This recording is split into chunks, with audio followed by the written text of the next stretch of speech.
All right, here we go. We have one of the NBA GOATs in the building. Gilbert Arenas, welcome back. What's up, man? Thank you. One of my favorite guests, man. Appreciate it. We also keep in touch, man. You've given me some great advice over the years. How to deal with You trade gave me wrecks. some too. So. Yeah, exactly. That's how we do it. Well, a lot of stuff to talk about. I think the whole Stephen A. Smith and LeBron thing needs to be at the top of the list. Now, we'll just recap it. At a Lakers game, LeBron approached Stephen A. Smith, in terms of talking about his son. He did an interview. Well, he basically went on First Take the next day and said he understood LeBron was talking to him as a father and so forth. But then he started going on a press run.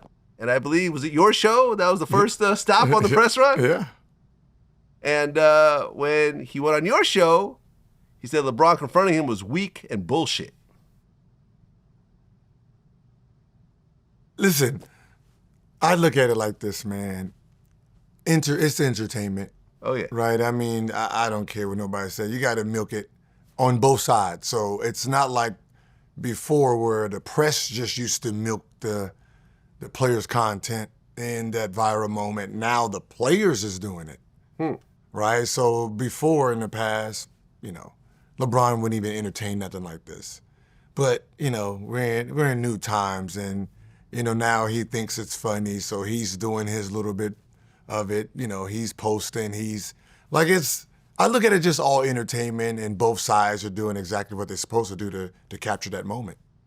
Well, this is the part that's a little fuzzy to me because people are saying it's different things. Was there an exact moment that Stephen A. Smith said something that triggered LeBron to confront him? Was there a specific monologue? Was there a certain phrase he said? Or No. What was it? It's probably just years of shit build up, right? You're talking about LeBron James has been in the league for 22 years, right? Guys like that, him, Kobe, Jordan, they remember everything you say, right? So, even though they're passive aggressive, majority of the career, all it takes is one thing of what you said, they heard something different. Right, and we selective when we're hearing shit. So I think it's just over the years just being built up. He's right there front row, and it was just time to just, I'm going to take my shot at it. What's your take on Bronny? Do you think that he belongs on the Lakers, or do you think that he just belongs in the G League? No, I said it from the beginning. You got to put everything in totality. Right? You can't just say, okay, Bronny, he averaged 4. All right, what is his attributes? Okay, 6'2", 42-inch vertical, strong, fast twitch, can dribble, can shoot the ball, right? So you're 19. So at these picks, who is the best option, right? A 24-year-old who's 24, right? I'm comparing you to a 19-year-old, right? So if I rewind you at 19, where were you? You wasn't trying to get into the NBA, right? So you evaluate who has the upside here, right? So if you look at people in front of Bronny, people behind Bronny, he is the best option at that point. So yes, playing in the G League, that was the option. But it's LeBron James' son, and then that's the narrative there too for him. Like, I want to be the first NBA player to play with his son. All your feelings go out the window. Who cares if he's ready or not? This is a moment in time. It's here. You have to take it. Why wouldn't I? Right? Ken Griffey and his father, even though both of them was elite, that doesn't matter here. It's the same concept. I want to be the first. So game one, putting them on the court so we can get that moment, totally understandable. And then from there is just go build, go get your confidence, because in the NBA, your talent doesn't change, your skill set doesn't change. It's really mental and then getting physically ready for that next level. Well, you said it'd be about 3 years before Bronny's ready to actually play in the NBA legitimately? Yeah, just reading, just most players, right? You give them about 3 years before you can really see, okay, they're ready or not. He's showing that he actually is ready. He's not ready to play big minutes, but he's an NBA player, right? You see that most players in his stock or in that draft. When they go to the G League, that's their learning experience. He can say, I'm dominating this place. So he's above G League. But just like anything, he's playing against his heroes. What do you expect to happen, right? He's playing against Curry for the first time. What you think that matchup is going to look like? He's playing against Shea. He's playing against Luka. Like, these are guys that he watched on TV, watched from a fan. Like, those are shocking moments for rookies, for somebody who is 55. I mean, first pick, second pitch struggle with this stuff. So, of course, he's going to struggle. You go in for 1 minute, you've been sitting there the whole time. 2 minutes, yeah, you're not going to perform. Like, you know what I mean? Look at his record. He's 2 for 20. Duh. It's not like he got 20 straight minutes or 30 straight minutes. He got that. Like, I didn't score my first bucket till season started October. I didn't score my first bucket till January 16th. Damn. You get in 1 minute, 30 seconds, 7 seconds, right? You go in there. Hopefully you can chuck a shot up. Shit, I've been sitting on the bench waiting for this moment. So you know, at that moment in time, man, that's like a 70% miss right there. Like, okay. Right, until you get the 10 minutes. Like, we wait for blowouts. Like, we're waiting, like, we get blown out and coach puts us in for about a good 6-7 minutes. Oh, that's a bench player's dream right there. Oh, my God. Like, the bench players is the most evilest, right? We're preying on downfall. Like, we're down 20, make it 25, 30. We don't want that hero bullshit where you make a comeback and then, like, nah, like, we ain't feeling it. Or you had a big lead and then you lose it to the point where I can't get in. Like, we're up 20, and then now we win the game by 8. Oh, yeah, I'm hating y'all. No play time. Oh, no play time. Y'all sitting there celebrating. I'm sitting there like, oh, this is my moment. So, you know. Oh, man, so we bench players only get happy when the team loses. Team loses? By large margins. So they can get in. So they can play. So, yeah, so they can play, get in, that's crazy. Or we win by big margins. Yeah. Right, we can get in. Once again, so they can play again. If you're up 20 and then you mess up the lead and mess up the playing time, oh, yeah, that's... Like, we're not happy. Like, we're hoping for twisted ankles. We're hoping for all that. It's savagery on number 13, 14, 15. Well, and I thought this was kind of a shock. LeBron actually did an interview on Pat McAfee's show. Mm-hmm. When's the last time LeBron just did like a real interview that's not like JJ Redick, like one of his buddies? Like, you know what I'm saying? Like an actual interview with a real journalist. It's been a minute. It's been a minute. Yeah. Now you can tell that, you know, that's the petty part of Bron, right? This is the Bron that's, you know, at the end of his career where he gets to do kind of what he wants, right? I mean, at this point, you figure like, man, whoever don't want me as a GOAT, yeah, I'm not going to change her. There's nothing I could fucking do for changing your mind. I've been doing this for 22 years at a high level, and y'all are just saying this is longevity. Obviously, being great for a long period of time is part of greatness. That's what makes greatness great. Mm-hmm. Doing it for 5 years is not considered greatness. Doing it for 10 years, having one great season, 22 great seasons is what makes me great. I did it for a long period. I've sustained my greatness, right? Tom Brady sustained his greatness. You can say Jay-Z sustained his greatness. Those are things that we wish we can do, and the fact that we pretend that that's like he's the king of longevity. Like, yeah, you can't just make up shit to discredit someone's career. So, you know, him going on a press run, fighting back a little bit, you know, it's like finally. Like it's kind of like it's the finally moment. I mean, is there anyone in the NBA that's considered great that played for only like 5 years? Is that just considered, one? You know, if you only played that long? I mean, someone who quit on top, walked away from the game? No, nobody, huh? No. All the greats played for like you have to 15, 20 years. Like, you know, the record that got broke, right? Kareem. It took him 20 years to get that. So if LeBron broke it and it took him 20 years, what are we talking about? You're right. Kobe played for 20 seasons. As I said, it took 20 years to set it. God damn it, it should take 20 years to break it. Like it just, you're right. It just, you know what I mean? It's like when you don't like somebody, you figure out what not to like about them. Right. Well, he went on Pat McAfee's show And LeBron called Stephen A. Smith, said he's like on a Taylor Swift tour run right now. It started off with, I don't want to address it. I was going to address it, but since the video came out, I feel like I need to address it. Motherfucker, are you kidding me? If there's one person who could wait for the video drop to address, it's your ass. He completely missed the whole point. Never would I not allow people to talk about the sport, criticize players about what they do on the court. That's your job to criticize. It's all part of the game. When you take it, then you get personal with it. It's my job to not only protect my damn household, but protect the players. He said he's going to be happy as hell. He's going to be smiling from ear to ear when he hears me talking about him. Oh my God, he's going to go home, grab some ice cream out of the freezer, and sit in his chair in his tiny whities on the couch. I've never heard LeBron like this before. I know, but this is like a whole new LeBron. I know, but that's what it is. He's been a professional for so long that when he says something, he's really thinking, right? It's out there. But they're both right. Yeah. There's no way Stephen A. Smith was not going to address it. Of course he's going to address it. Like, this is the moment. Right. Like, like some point, like, Stephen do have, like, boundaries. Just like you have boundaries on certain things. Yeah. Like he does. But once the video goes out there, now I'm going to capitalize on it.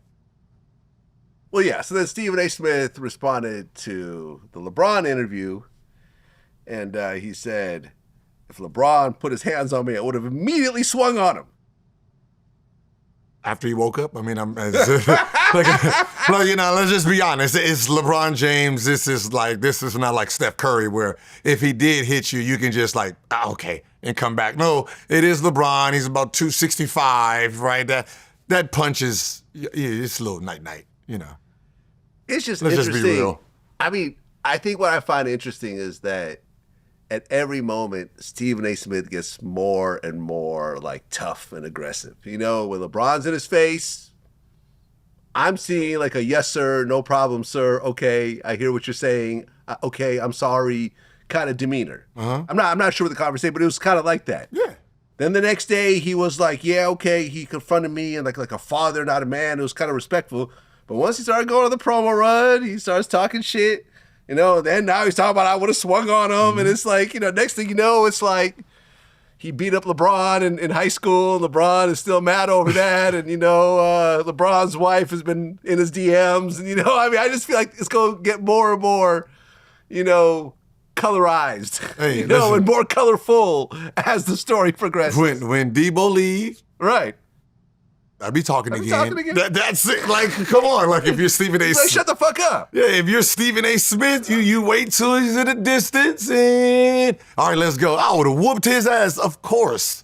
That's what you're supposed to do, right? Because it at this point is not real, right? It's a fantasy now. And what I mean by fantasy is I get to create whatever I was thinking or I'm thinking now and give you the illusion. It don't matter if you believe it or not, I get to say it.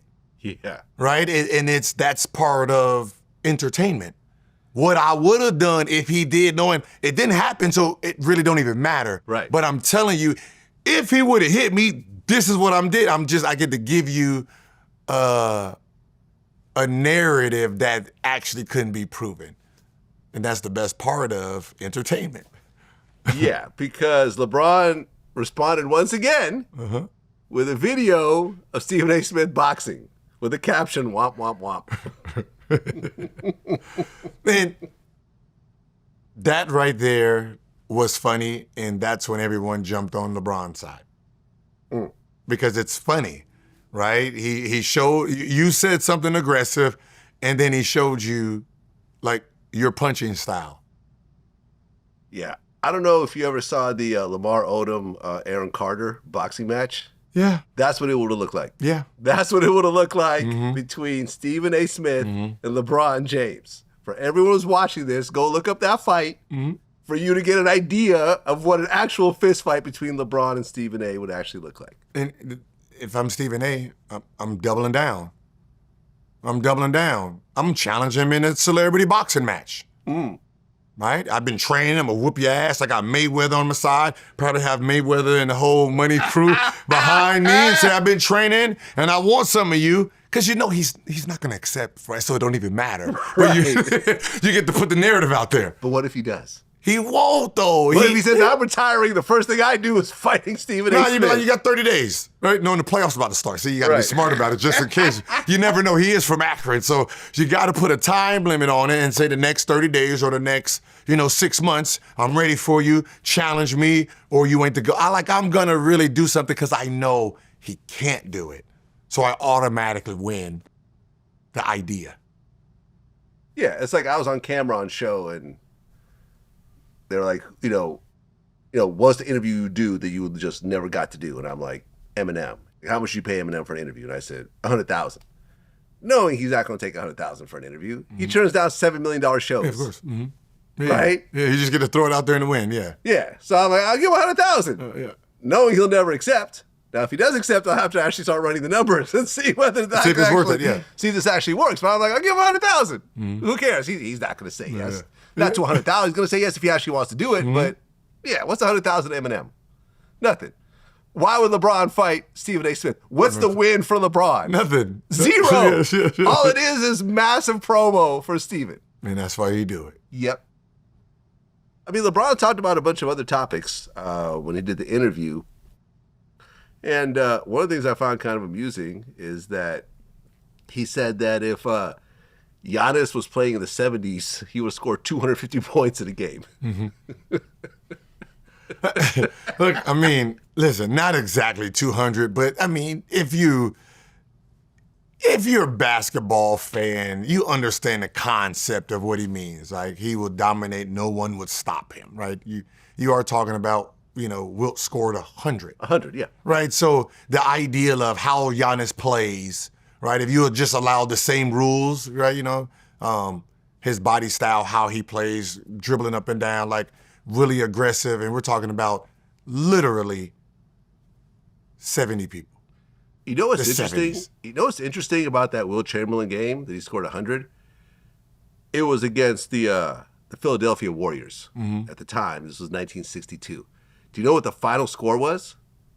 169 to 147. So the other team was scoring buckets like crazy. I mean, have you heard of a 147-point game in the modern era? No, shit, just now. How many points was it? 169. Damn. Yeah, Okay. yeah. It was All it was Indiana. Indiana just hit 160. 160. Yeah. Okay.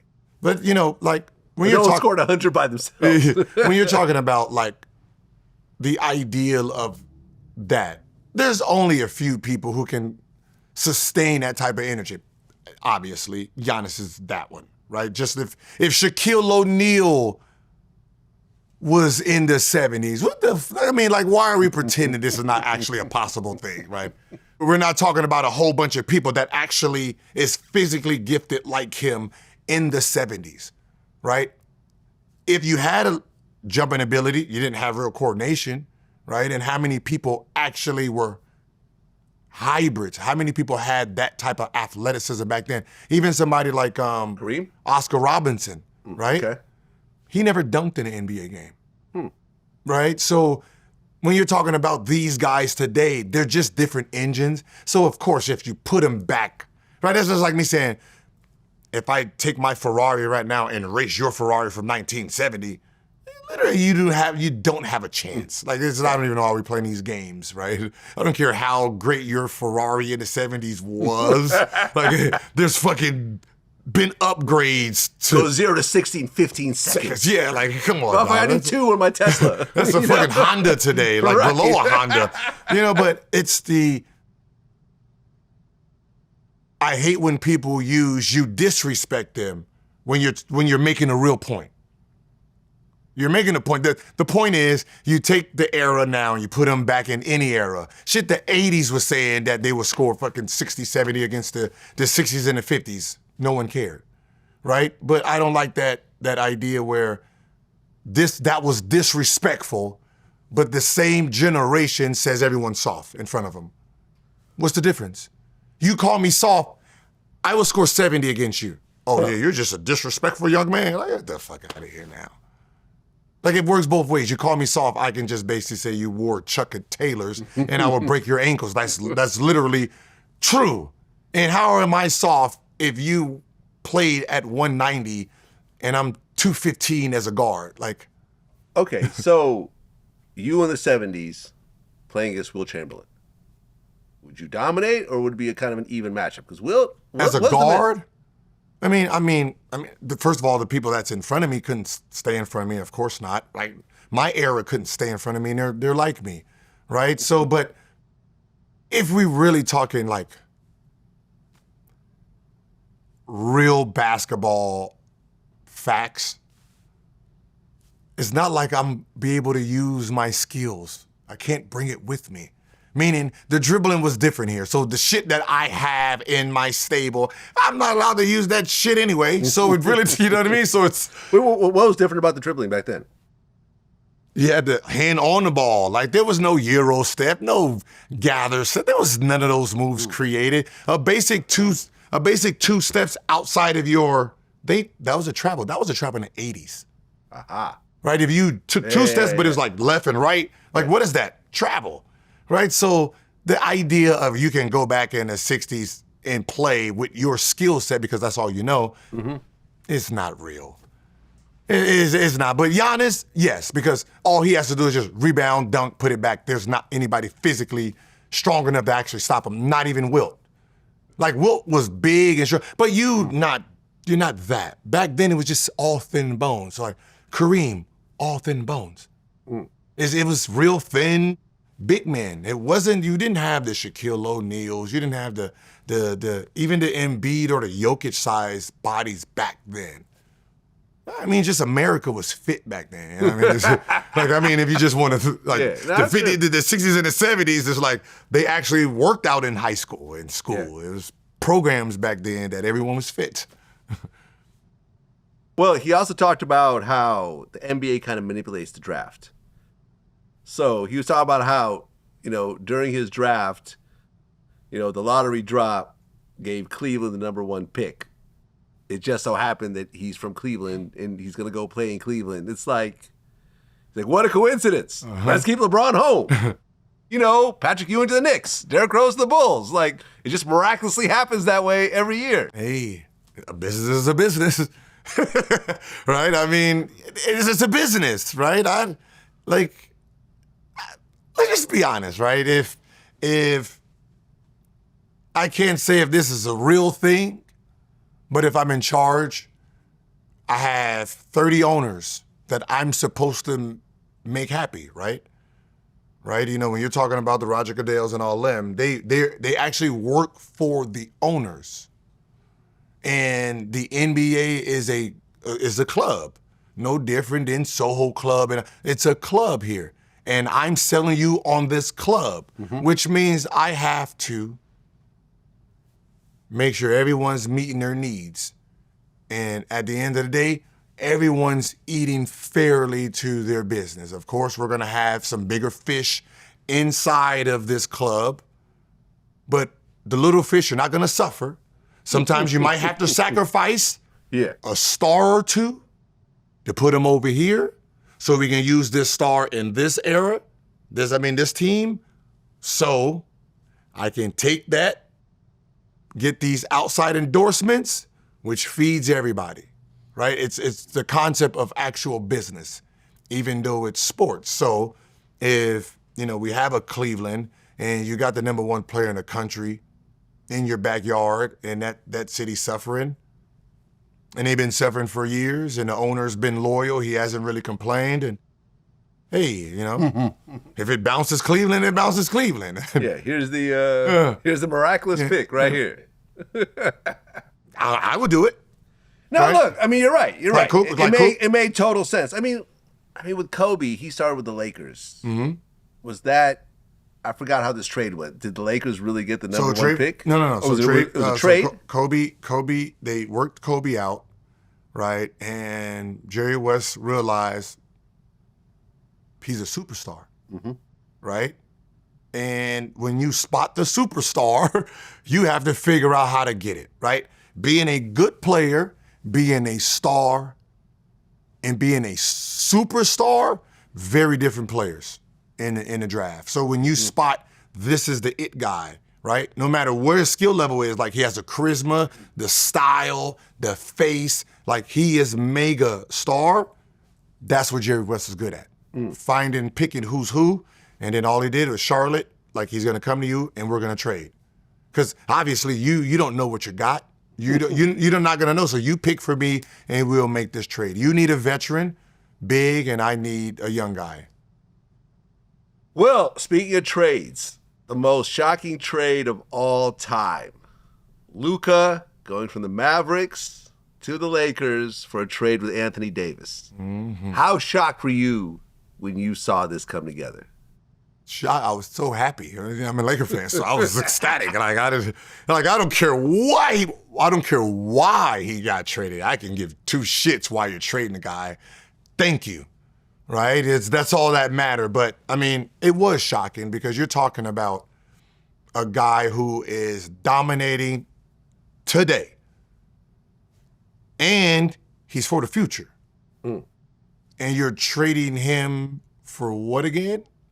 Your excuses is what? Like, we're building for what today? 33.99? That's what he's averaging as a 25-year-old. Who are you getting that's going to replace everything he does? No one. I don't care what you're talking about. Like, you're just saying shit. I'm just, yeah. Oh, okay, that makes sense to who? Season ticket holders? That doesn't make sense to the basketball world.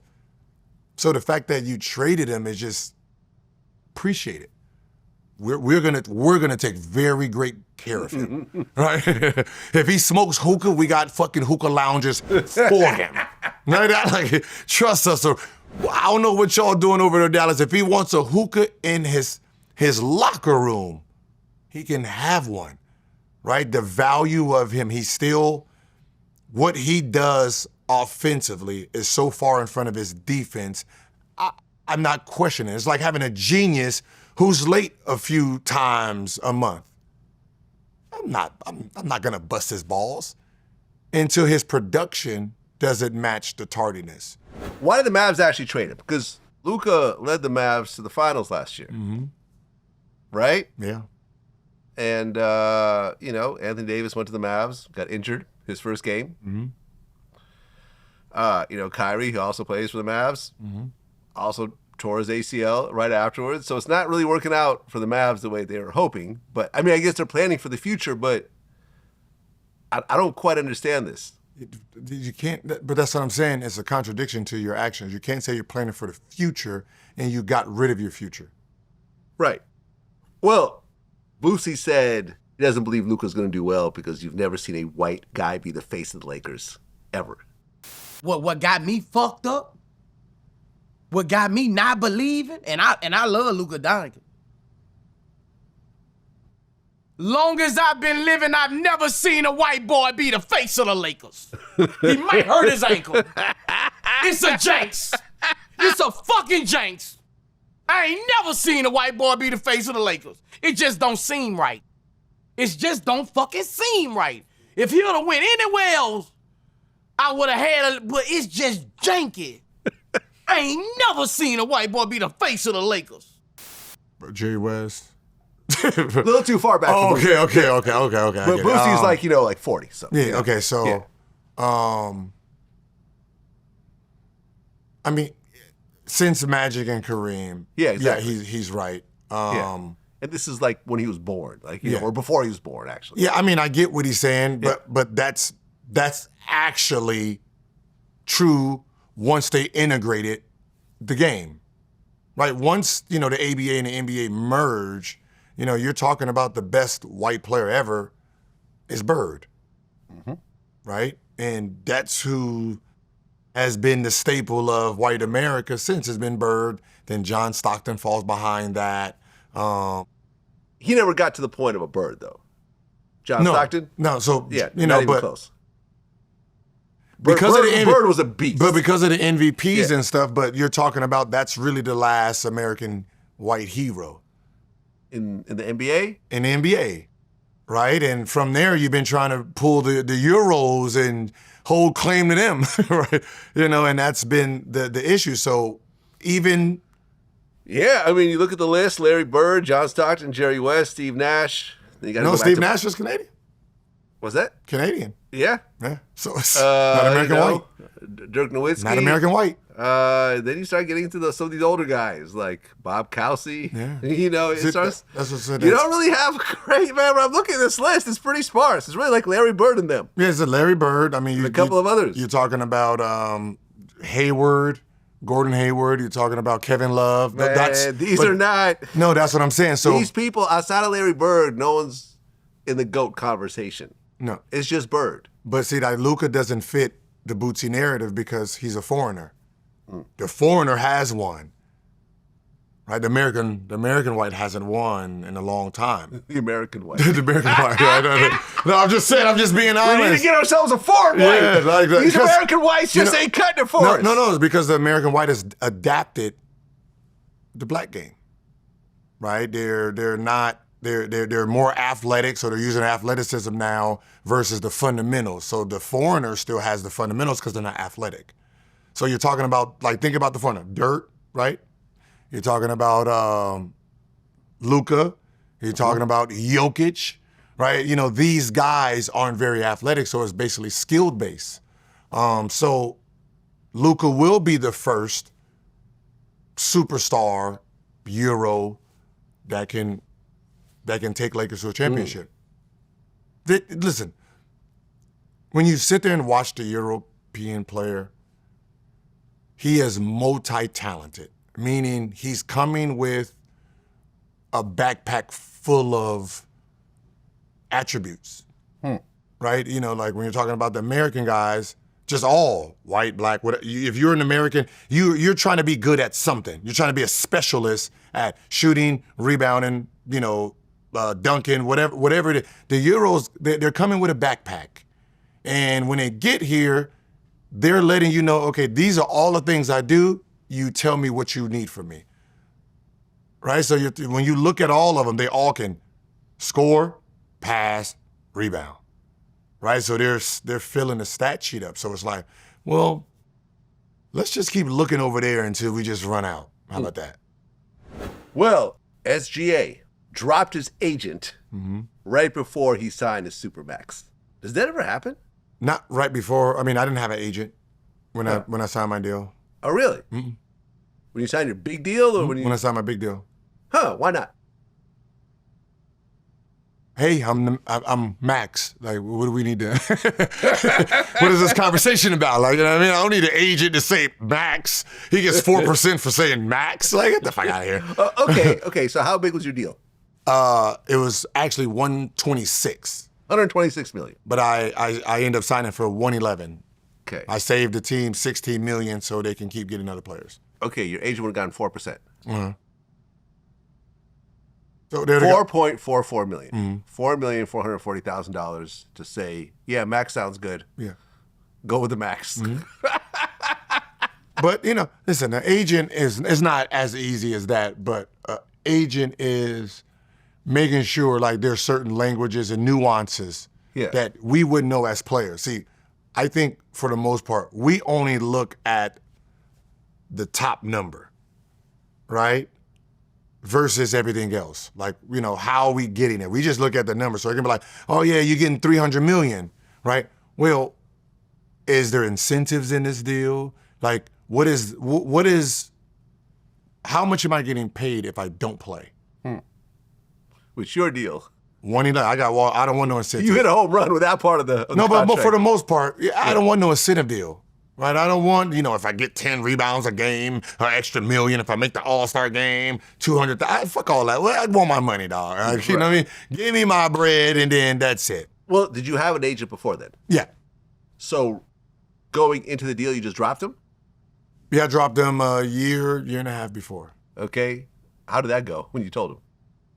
I mean, at that point, it wasn't nothing.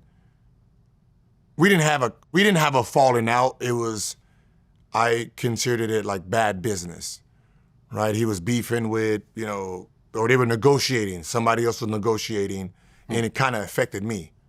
Right, I'm one of his players, so you know how they be like, well, I can't get to you because that's my team. That's my player, but that's one of your players. He's off this team, right? And I thought that it cost me like making the USA team. So I was like, I can burn my own bridges. I don't need you doing it for me. Wait, so you never played for the USA? No, I was on the FIBA team, and then I kind of like got hurt. And when I went to say, hey, I don't know how long this is gonna be. I don't want to waste any space for anybody, just in case it's lingering. And then, like, well, you're kind of on a bubble anyway. And the idea of I'm on a bubble, oh, you got me fucked up. You got me like, you're crazy as shit, man. Like, was it 12 of us? Only 3 of us is 2-time All-NBA players, 2-time All-Stars, and I'm one of the 3.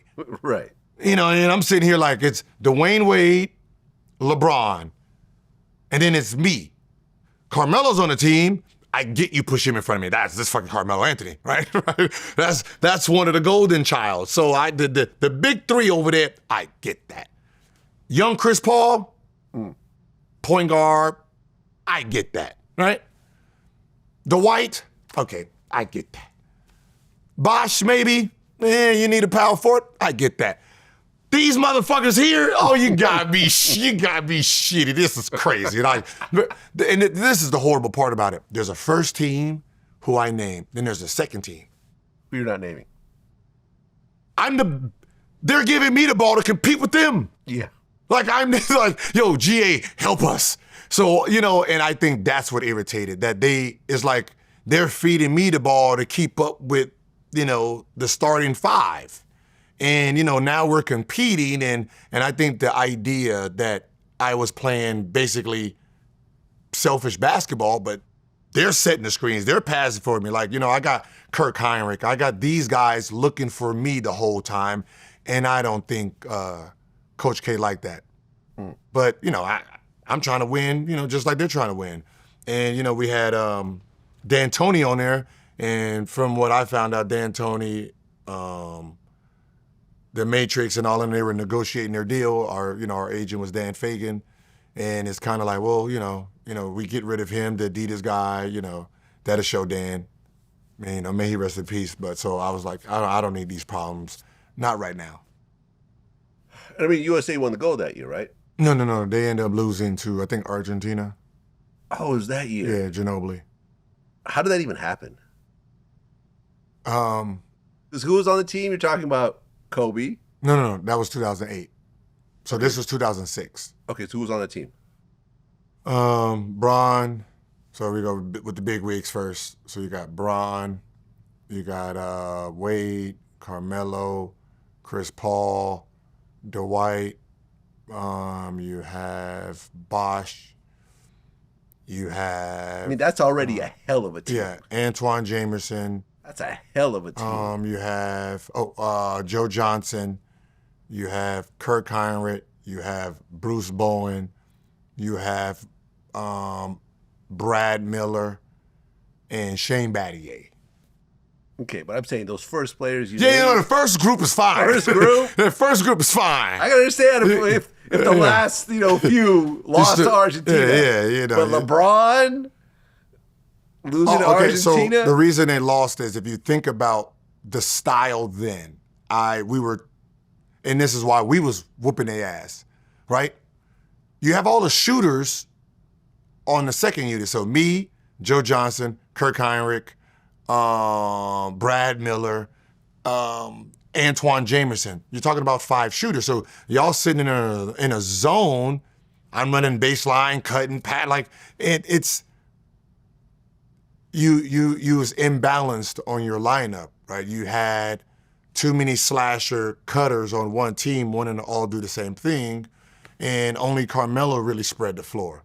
So it was kind of one of those things like you were log jammed, right? So somebody play a zone on you, it will hurt you because everybody trying to slide, what's the name? So it should have been like a Joe Johnson mixed with a Bosh inside of that lineup where you have 2 slashers, 3 shooters. Coach K couldn't adapt to this? I'm gonna just be honest, at that moment in time, you're not putting Melo on the bench. Well, you're not. You're not putting LeBron on the bench, not putting Wade on the bench. Dwight, you know what I mean? So, at 4 of them got to stay. Right, 4 got to stay. The only person you could have put on the bench would have been Chris Paul because he's just young. Right? You could have just said, oh, you're young, we'll put you in, and basically have like LeBron at the point. So you have Bron at the point, but Wade can guard the point. Then you got Melo, and then probably Bosh and Dwight. You could have pulled it that way. Really big lineup, spreads the floor for Bron and, D-Wade to slash and cut. But, they just went traditional. Do you think if you would have played on that team, you guys would have won the gold? Oh, I ain't have shit. I was on the end of the bench, man. like I was on the end of the bench. I was behind Bruce Bowen and Shane Battier. So you're saying you wouldn't gotten too much play time anyway? No, I wasn't really getting much play time. Enough. Yeah, I was. Okay. I think Bruce Bowen and Shane Battier seemed to have more value at taking charges. That really helped. Well, this year's MVPs, SGA and Jokic are the favorites. Mm-hmm. Now, Jokic is 3 MVPs in? Yeah. What do you think is going to happen this year?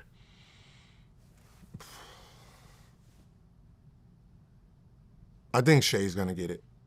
Really? Yeah. This is not to take anything away from Jokic. What Jokic is doing is just, you know what I mean? It's dominance, right? He is just a dominant soul. Like, you're not going to take that away from him. Well, yeah. I mean, the only ever recorded NBA 30-20-20 triple-double. Yeah. What he's doing is just... When you saw that happen, what'd you think? I called it. You called it? I called it. Oh, okay. I called it a week before. A week before you called it. I said Jokic is going to fuck around and, a week or two have one of these type of games. Right? That's what he's capable of. All he really needs is these players to hit shots, and then from there, that's what he's going to do, and he end up doing it. But that's who he is. He's a pass-first player. So because he passes first, he's a point guard. But because he's also a scorer, that's second nature to him. So he's going to always pull in 20, 25. But what Shea's doing, you can't just say we've seen this before. You've never seen it before. You've never seen a guy have a team and the average age is 22 and you're at the top of the food chain. Stop pretending you've seen this before. No, you've seen a player average 30-something, yes. You've never seen a person average 30-something and win with the youngest squad in the NBA. His age is what? They have a college roster. Yeah, pretty much. 2 years straight. So last year wasn't a fluke that they did it again. So you can't say he's not an MVP. You take him off this roster. This is a college team. Yeah. And he has them number 1. Well, yeah. I mean, in terms of the top teams favored to win the NBA championship this year is the Thunder, the Celtics, the Cavaliers, the Warriors, and the Nuggets. Wait, come again? Celtics, Thunder, Cavaliers, Warriors, and Nuggets. Say that again, because I thought you said the Warriors in you said the Warriors in another team. That was just confusing me. I thought you was gonna say Lakers. The fact that we got 2 superstars, but you named some other teams. Like, is that like an old site or something? This is according to some rapper ESPN. According to ESPN. What year? 2024? Is that outdated? Like, I'm really confused with your blind. Am I looking at the wrong? Yeah, you got to look. Hold on, am I looking at the wrong list right now? Yeah, no, just clean the glasses just a little bit. Based on, okay, so. What is the date of that? Just so we understand. I mean, based right now on ESPN BT. The date. Based on the ESPN Bet NBA futures, and this is current, ESPN.com/NBA/futures right now. Uh-huh.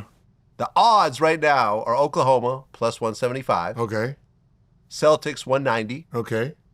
Cavaliers 500. Okay. You're right. Lakers are 1,500. You're right. Okay, I was going to say, Vlad. Sorry. My assistant gave me a faulty Okay, Vlad, when you said Golden State, I was like, what year are we in? Well, hold on. The Nuggets are next at 1,800, and the Warriors are actually tied. The Nuggets and the Warriors are exactly tied on this list. Wow. Okay, I see. Yeah, and then it goes to Knicks, but then it jumps to 3,000. Yeah. So you're talking about, hold on, let's take a look at the list. So you got Oklahoma, Boston, Cleveland, LA, Denver, and Golden State. Okay. That's the list. I forgot the Lakers. My bad. Okay, you can't forget. Like, I was like, wait a minute. No, you're right, no. Did you not know we had Luka? Well, that changes everything. Didn't the groin injury that LeBron had kind of change things a little bit? No. No? Okay. And that's how you got to know Dallas, really. Whatever's going on over there. Listen, I don't care what's going on in your organization. Don't lie on the man. Right? He's 270, he's been drinking and all that. I don't give a fuck what he does. Right? The habits he have at 25, I can change those. Right? But what I do know that I've seen with my own fucking eyes is he averaged 39-9, 33-9. Beginning of the season, 28-9. You give me a drunk Luka high averaging 24-9, I will accept that.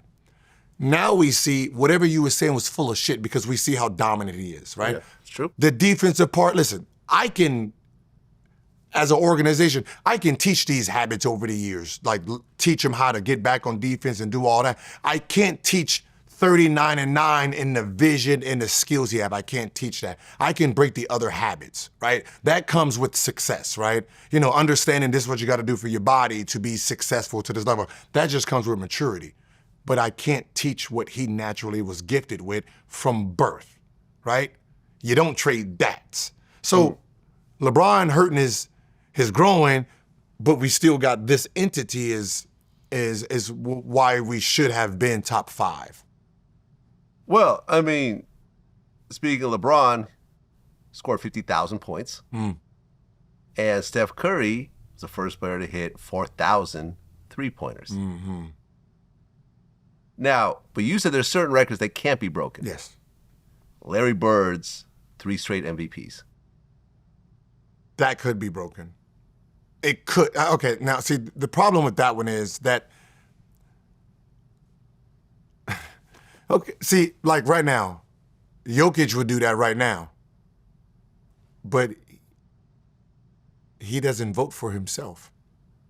He has to be voted by biasness. People I'm tired of voting for him. Like that trophy lies in voters' hands. LeBron's 50,000 relies on him. Steph Curry's shooting relies on him, right? So, well, wait, I'm a little confused because, okay, Larry Bird has 3 MVPs. Mm-hmm. Was it 3 in a row? yeah. That's what you're talking about, the 3 in a row. Mm-hmm. Okay, got it. Because there's players with more MVPs, but they're Yeah, 3 spread in a out. row. Like Jordan should have had 8, 9 in a row. Like you know what I mean? Jordan's got 5. Yeah, but Kareem's got 6. Mm-hmm. LeBron's got 4, but they're he could have had 3 in a row. Jokic could, he could argue that he could have had 4 in a row. Giannis could argue he should have had 3 in a row. So that is that one can be done if the voters just voted on, unbiased. So that one probably at some point would get done. Well, you also said Michael Jordan 6 rings. Uh-huh. But there's players with more rings, but they're kind of bench warmers along the way. Yeah. So you're talking about a lead player with 6 rings. A number one. Okay, well, when I say Jordan, it's exactly Jordan, right? The idea of going to the finals and being undefeated. Where there's guys, I think John Havlicek has a better resume than Michael Jordan when it comes to getting to the championship and winning and having a perfect record. But remember, they don't count that shit, right? Once Jordan did it, that's all people are gonna remember because how he did it, the style he did it in, right? Well, yeah, I mean, Kareem has 6 rings. Yeah, but not 6-0. See, true. just like true. you said it, but look, think about how you said that. That's all we were taught, right? We were only taught what you won. We never heard Kareem has 6 in 10 years.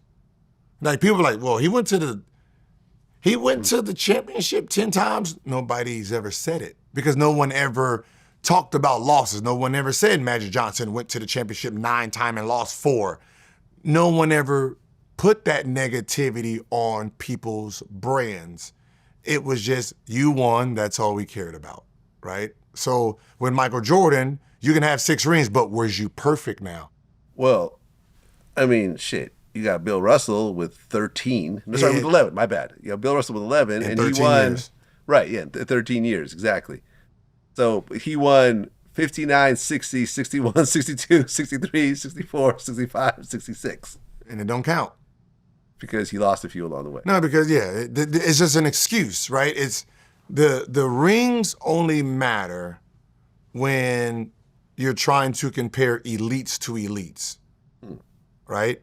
Because they don't want to use regular accolades that shows the dominance of you. So we understand rings are important, but we only want to use them when we're arguing certain things. We don't want to, like, you would never see someone say, all right, these are the 15 criterias for what makes the top. Because what happens is it will contradict the order. So then you have to become pull and play type of argument. Well, he has this, he don't have that. He has this, he don't have that. So you're only arguing what you want to use in your debates. And that's the bad problem with debating. Well, speaking of Michael Jordan, his son has been into some shenanigans along the way. I don't know if you ever noticed this mugshot, but notice where his glasses are compared to his ears. Like, who the hell wears glasses in the middle of their head like this? Hey, I'm chilling, baby. You know what I mean? Listen, I'm high right now. I mean, he's probably happy his glasses aren't upside down. Like, this mugshot. I mean, he was... And somehow I blame Larsa Pippen for all this. I don't know why. Me too. Like, I don't care what... Somehow, I feel she's to blame for all this. He was just a normal Michael Jordan kid, just being rich and wholesome. Yes. And then you get your grips of them hoish fingers on that him. young meat. Corrected, like... No Diddy. Like, soon as I seen him in Vegas, Paris, and they called him the first time, I didn't even say Marcus. I said, that damn Pippen. This is crazy. Like I can't even say Pippen anymore. That Larson. Can you please drop the good Pippen name? You're just putting dirt on the Pippen name at this fucking point. The father's clean. The fucking kids are amazing. You're just you. Yeah, all the other kids are fine. Whatever. What is it with Marcus? What? Not even Marcus. Whatever blood you have in that Pippen, not the Pippen, but the Larson blood that gene. side. That's all. Can you drop the Pippen name? The Pippen is wholesome and flowerish. Like, that is greatness here. Right. You just touched it. You're just touching greatness and trying to put darkness on it. Yeah, have you noticed? I'm just going to say it. This one entity, whatever her original name is, have put darkness on two names. Just 2 famous last names. Like, you done corrupted the Pippen brand. You fucking just corrupted the Jordan brand. It's you.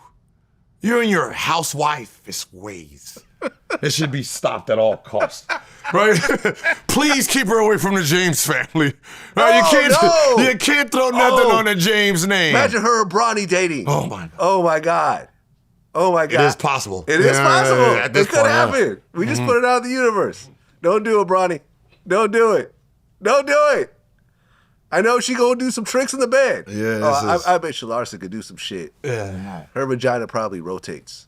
Like something. It's got to be something. Whatever age it is, it's been around long enough to do some tricks. You know what I mean? She's done seen every rule change. Why am I attacking this woman? I'm sorry. This is all jokes. We're all joking. Larsa, don't know. Hey, it wrote itself. You know. We know something. She didn't corrupt the Future name. Future seems to be okay after messing with her. It's true. I'm just saying, I don't. You can't really do too much to Future at this point. I just said this is what it is. You got 14 different baby mothers. It's Tony Montana. There's really nothing to do there. He slanged on them LA street, them Atlanta streets. Well, I remember at one point Marcus Jordan was seeing what looked like a date with Nicole Murphy, right? And what made it interesting is because Nicole Murphy allegedly cheated with Michael Jordan when he was married to his first wife. So this was sort of real crazy on top of it. You see what I'm saying? Can I ask you a question? Yeah. Okay, in terms of being married, it's cheating. Right? I get that. But can you really say Michael cheated on someone? No, listen. It's Michael. Listen. I'm not certain here to people. judge. I'm not here to I'm just judge. saying certain people, let's just relax, right? That's it. Sorry, sweetheart. You are the replaceable one here. This is like a Bugatti. You're just the fucking passenger. Let's just really put it on the table. You should just be grateful. I'm just saying that Marcus Jordan is now was at that point allegedly sleeping with the same woman that his dad was sleeping with. This is some, same bank account, some right? fetish porno type shit. What I'm saying? Listen, you know what I mean? If my son make it to the NBA and he's about to sleep with some of the old work, hey, brother, hey, do your thing. Do you think Michael ever kind of pulls aside, his son aside and be like, hey, man, you messing up my name here? You kind of, out of all the kids I have, you're the only one who's doing this. No, I mean, that's not a real thing. You're not messing up my name. It's your name. It is yours. When he got pulled over, he said, I'm Michael Jordan's son. It's actually on the police cam. I would have too. What are you talking about? I would have. What year do you think we're in? Okay, so this is not 2050 where we think shit might change. Black people getting shot today still, right? So I'm a black man on the railroad, possibly drunk and high. Possibly. Well, right? they found ketamine. Okay, so possibly drunk and high. Right? Not high off what we thought it was, but high off ketamine. Either way. It's not cocaine, it's ketamine. Yeah. It's kind of the same shit. Yeah, at the end of the day, in terms of whatever, class A, drug. Whatever it was, I'm not in the right state of mind, and I'm in the dark. And these are white cops. The first name I'm gonna throw out is my father. Just so you know, I'm just not a regular. I'm not a regular black. You know what I mean? I'm a special black. I'm a special black. I'm up tier, motherfuckers. I live in the whitest neighborhoods of the whites, right? I'm with the presidents, right? I know Trump. I would throw that shit out. Hey, my daddy golfed with Trump. Oh wait, hold on. So you said Trump? Your kid's wearing my dad's tennis shoes. Okay? If my son gets in trouble, you better throw out the most famous name you can possibly throw out. Okay. Because you don't want anything to happen. I don't know what people are talking about. Why would you throw your daddy's name out? Because my dad is Michael fucking Jordan. Right? I don't know who their favorite is, but I'm sure their enemy is not Michael Jordan, so this might get me out of some shit. Just being honest. Well, NFL star Steve Smith got into a whole bunch of shenanigans. He was sleeping with a married woman, and the husband hacked his wife's Facebook and so forth. And you actually commented on this. Mm-hmm. And Stephen Smith, by the way, is married with 4 kids. What's your take on this? Well, actually, Steve told me, don't comment on it. But you did comment on it already. I know, but he said don't comment after. Don't comment anymore. I didn't know not to comment so before. So he personally called you up and be like, hey, man. No, he hit my, because I had him on the show, I'm a big fan of his, podcast. And he was like, yo, why did your man, do this? Because I had to think about what I said. I'm actually for you. You know what I mean? I'm for the star players. You know what I mean? So, he didn't, because it's all new, man. You don't want to, be put out there like that. So I get why, don't talk about it. So fair enough. So you're gonna leave it alone. I heard him. But you talked about the whole Matt Barnes situation. Mm-hmm. I remember when that happened. His was that his girlfriend or fiance or? Okay, I think at the time they were probably broken up. I think they're broken up at the time. Okay, yeah. And then she listed all these names of women that he allegedly. The newest one. Oh yeah. And a bunch of those women were like, I don't even know this guy. Yeah. It's too bad. Matt's been on my show, a couple of times. I like Matt. Yeah. I feel like Matt is generally a nice guy that keeps getting caught up in a whole bunch of crazy woman drama. You know what I mean? Like, It's like, okay, I get the emotions of it, but, at the end of the day, I'm going to just, speaking on the other side. I'm going to speak as the athlete. And you just caught me, and then you're about to out me in front of the world. And what do you think is going to happen? Obviously, they know I'm with you, and they all for it. So you think just putting their names out there is going to change shit? no, you're right, because Matt publicly had her like on Instagram and stuff like that. This was not a secret relationship. None of it is. Like, you know what I mean? I mean, it could be, but in this case, it was not. No, huh?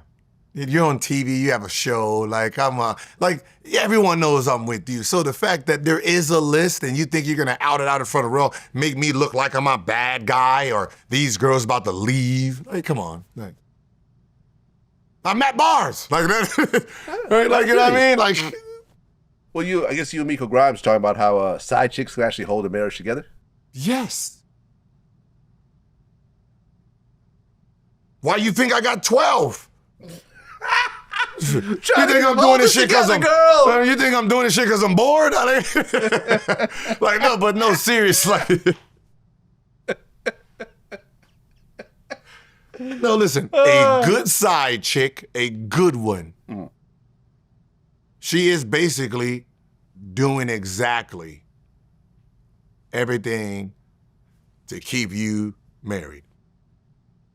Right? Because what ends up happening is her survival of you being stable at home is why she keeps getting her rent paid and she's staying along. She don't want you to break up with your wife and then go out there because that interrupts what she has in play. Meaning, right, if you're there, I'm here. If she moves, you become reckless. Now, the safety of my health, right? You possibly find somebody else and all that. Like, that interrupts this household too. So a real good side chick understands the order and she's like, oh, hey, you stay there, you come here, you got any problems, call me, come here. You know what I mean? It works its way out, right? It's the messy ones that you got a problem with. After talking to a lot of men about this, I've always heard that the best side chicks have moms that were side chicks. Oh,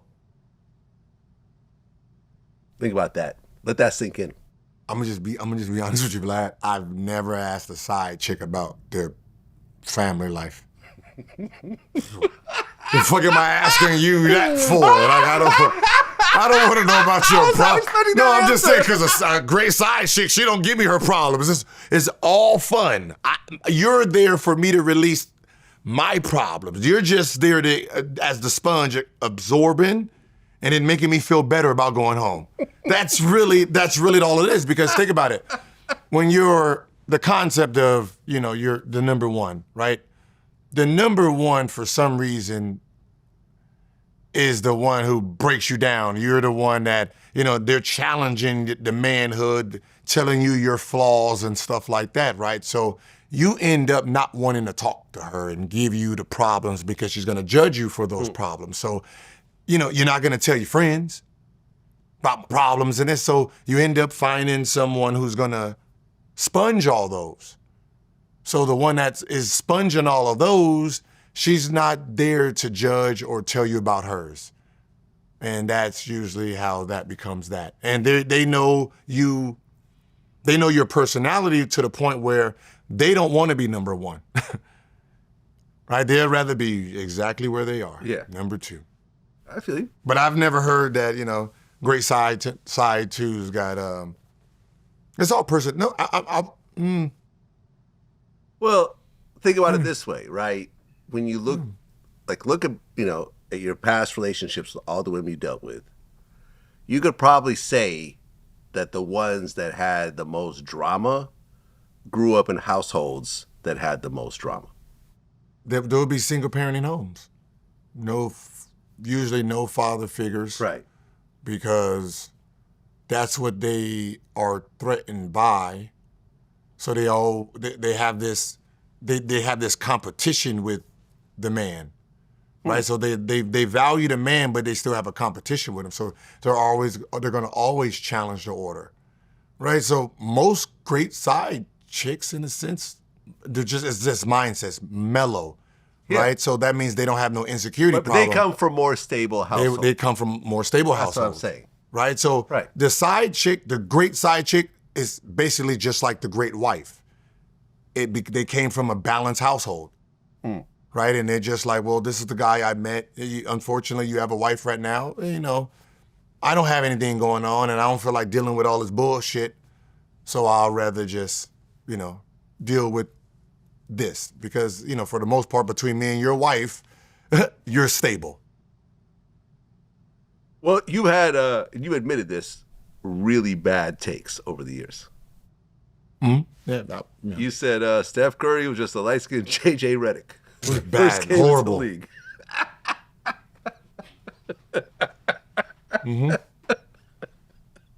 How do you feel about that now?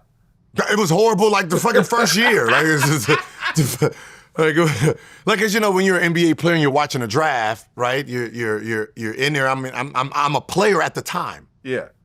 Right? So watching a draft, and then I'm just like, oh, I remember Tracy Mills is, you know, Chris Mills is our brother. Tracy's in the fashion world. He tells me, yo, man, Steph is about to be that one. So I'm watching the highlights. I'm like, he was like, that's a great pick to Golden State. And then I'm watching, I'm like, man, that's just a light-skinned J.J. Redick. He was like, nah, hell nah. He's about to torch. So the first time I seen him, and I'm like, yeah. Yeah, he's a lot better than, you know, what I perceive. So that first encounter, I even actually had a great game against him. Right? It was one of my last 40 balls, right? It was against a rookie Steph, but it was a different. Like, he was very different from that rookie year. He had like 20-something, but I'm like, yeah, that's not the same. Well, yeah, I mean, I thought the Warriors were going to trade him at one point, and he took like a pay cut. Yeah. He just wanted to stay on the team. Mm-hmm. Like, I don't know what was happening, but he had so bad something ankles. Changed. Something Yeah, changed he had about bad him. ankles that they got him for a bargain. And then once he got the ankles under control, I mean, he was dynamite. But I seen the glimpses of it when I first seen him. Like, he moves different. It's just different. Well, I mean, on your show, you and Rashad were arguing, and Rashad said that Steph is the third greatest player of all time. Would you agree? I mean, greatest. I mean, yeah. I mean, you know, when it comes to greatness, I mean, you can't take away Kareem, Magic, you know, Wilt. Like, that becomes an argument in itself of top three greatest of all time, because now it becomes like body of work, everything you put into the game, right? And, you know, that you can argue anybody on any list with that. Now, when you talk about what you was naturally born with and what you maximized out of it, I mean, he can say, I mean, so we understand what I'm saying. What you're naturally given and what you got out of it. So you're talking about a 6'4" guard who had no jumping ability, really had no speed. It became hard work, dedication, perfecting something, meaning you had to basically sacrifice all your childhood to sit in the gym and work and be and wanting to be great. And that's what his documentary says he did. He can argue he is the greatest pound for pound player that ever lived. Pound for pound? Yeah.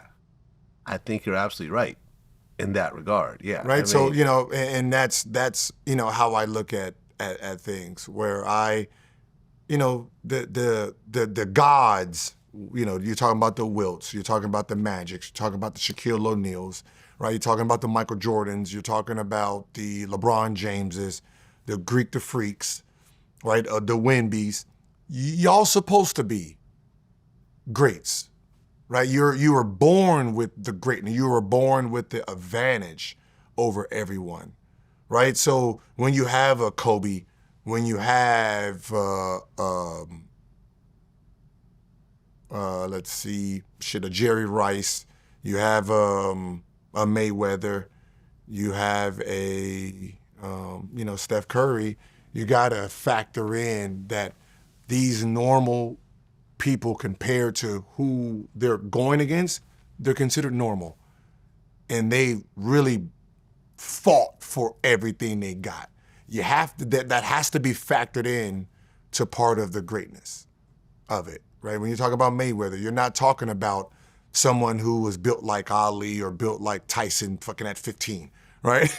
You know, there's heavyweights right now that didn't have fucking Tyson's physique when he was 15 and he's a pro. So, you know, you got to really factor in that, you know, the hard work of these guys put them in that conversation. Well, speaking of the Warriors, Jimmy Butler went from Miami to the Warriors, and they've actually been doing well with him on the team. I mean, at one point they only lost twice. I'm not sure what the record is. Yeah, they were right like, there's about some of the 15-3, 16-3. Yeah, they did a nice little, you know. You know, this was after Jimmy Butler and Pat Riley were feuding. Did you tell, like, did you say on your show that Pat Riley should quit or something like that? Or stand down. Stand down. I mean, what's your take on Jimmy? Jimmy is, you know, blue-collared worker, right? He is the actual American average family home type of thinker, right?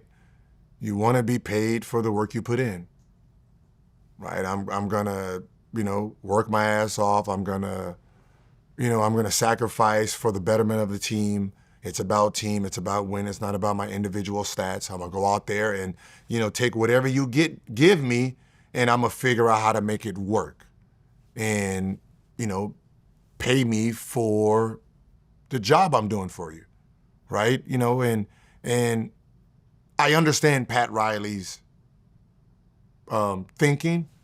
Well, you got to be around, you know, more than this and this. And Jimmy Butler's like, hey, you know what? Have you ever looked at our team? In what world did you think this was a get to the championship team? 2 times. This has never been a get to the championship team, but I got us there. So whatever value you're putting on, you better put on the fact that look at this team and look where we got, and that's where I should be paid. And, you know, Pat is, you know, old school. And he really thinks that this is still the 80s, mid-90s. Like, you know, I mean, you're 70, bro. You know what I mean? Like, this is long time. Had a great run. You know what I mean? You did. You got a lot of right? rings. You know, Come on now. Let somebody else take over and really understand that this is very different thinking, right? And you don't really have the advantage you used to have on players, right? These guys are making so much money outside this game that you don't really have leverage. Like, these guys, and they've shown you. LeBron showed you. Dwayne Wade showed you. You don't want to negotiate, I'm going to find it somewhere else. I don't give a fuck if you have more, right? You offer me 200, this team has offered me 150, and they say, yo, we're giving you every penny out of our pocket. And it's $50 million less. The fact that they gave every penny, he's like, I'll take it. I mean, you even said that today's players don't really love the game like other eras did. I'm saying that from just the outside perception of how we look at it, right? I mean, you said that players now are getting more money earlier. Well, yeah. Right, The because you're making amounts. more money outside the league. The amount of Than money. before. Yeah. I mean, when you're But talking. you're still making most of your money in the league, right? Yeah, no, of course. No, because Michael Jordan made more of his money off. Magic made off. So but that was different. Do you star think players LeBron makes more money off. with Nike than with the NBA? Huh. He's an outlier, though. Like, even like Kevin Durant. More Kevin off. Durant, really? People buy his shoes like that? Shoes, investments, like, that motherfucker's smart. Huh. Yeah, I mean, you know, him, even Curry, the motherfuckers are smart. Yeah. Like, listen, the newer generation is they're smarter than the old. The old just wanted to play basketball. But I think this, when you step aside and say, what is your problem with the youth or today's era? What did the parents tell us back then? Think for yourself. You told us to think for ourselves and ask questions. So now we're asking questions, now you're mad. Because you were told to shut up and just do what you were told. And you told us to, ask questions, try to learn. And that's what this generation is doing. They're asking questions, they're trying to learn, they're trying to understand, why are we doing this? Why am I doing this? Why can't I do this? Why can't I have a podcast and play? I have so much time, I'm watching TV, I'm watching fucking Friends all day and the Martin Show. Why can't I just get on to what's the name? So what ends up happening is these guys are tapping into new revenue streams, right? So yeah, it seems like they're not focused on basketball, but these guys are. They're perfecting the game, they're understanding the game. What they're not doing is sitting in fucking clubs getting drunk all day, for the most part. Right? They're not flying to Vegas and having cocaine problems and having it. They're not doing that, right? That was fucking fine back when you played, right? Some of the, he drinks beer, hookah. You was fucking drinking hard liquor, dog. Your fucking eyes are yellow, bro. Like your the fucking liver's fucked up. Like, and you're sitting here talking about him in a fucking bunch of coolers. Like, relax. This is, like, stop. Like, no, wait, Vlad, please. When was the last time you seen a bald head in the NBA? A bald head? Yeah.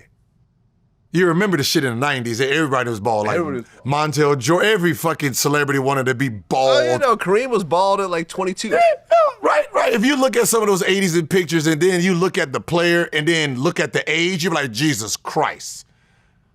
Right? They aged very bad then. Right. Well, but you also have hair transplants now and but stuff like that. For the most part, you don't even see bald heads in the 20s no more. Yeah, I'm kind of looking. NBA when I'm players. looking up bald NBA players, you got like 90s. Michael Jordan, Shaquille O'Neal, Kareem, Jason Kidd. We're talking about decades ago. It's 90s. You're right. Everyone now got dreadlocks. And, head full of hair, huh? Right.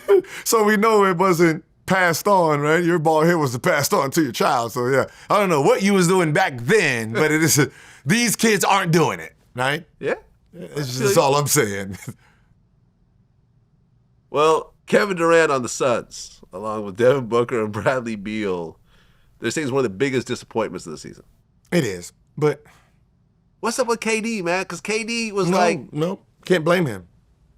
Right, and I don't like that idea when we try to blame the star. He's doing his job. He's the star. But he's doing his job, right? He's averaging 27, 28. He's doing what he's supposed to do. He can't play for the other ones, and he can't be healthy for the other ones, right? When you're talking about our money is tied up in these three players, if one is hurt, right? He's having, hurt problems. He can't get his body right. Little tweaks there. Missed 4 games here, 3 games here, right? You're talking about a team that's built on 3 players when only 2 is here majority of the time. When the other one comes back, the other one goes down, right? So you can't say this is a Kevin Durant problem. This is really a Suns problem.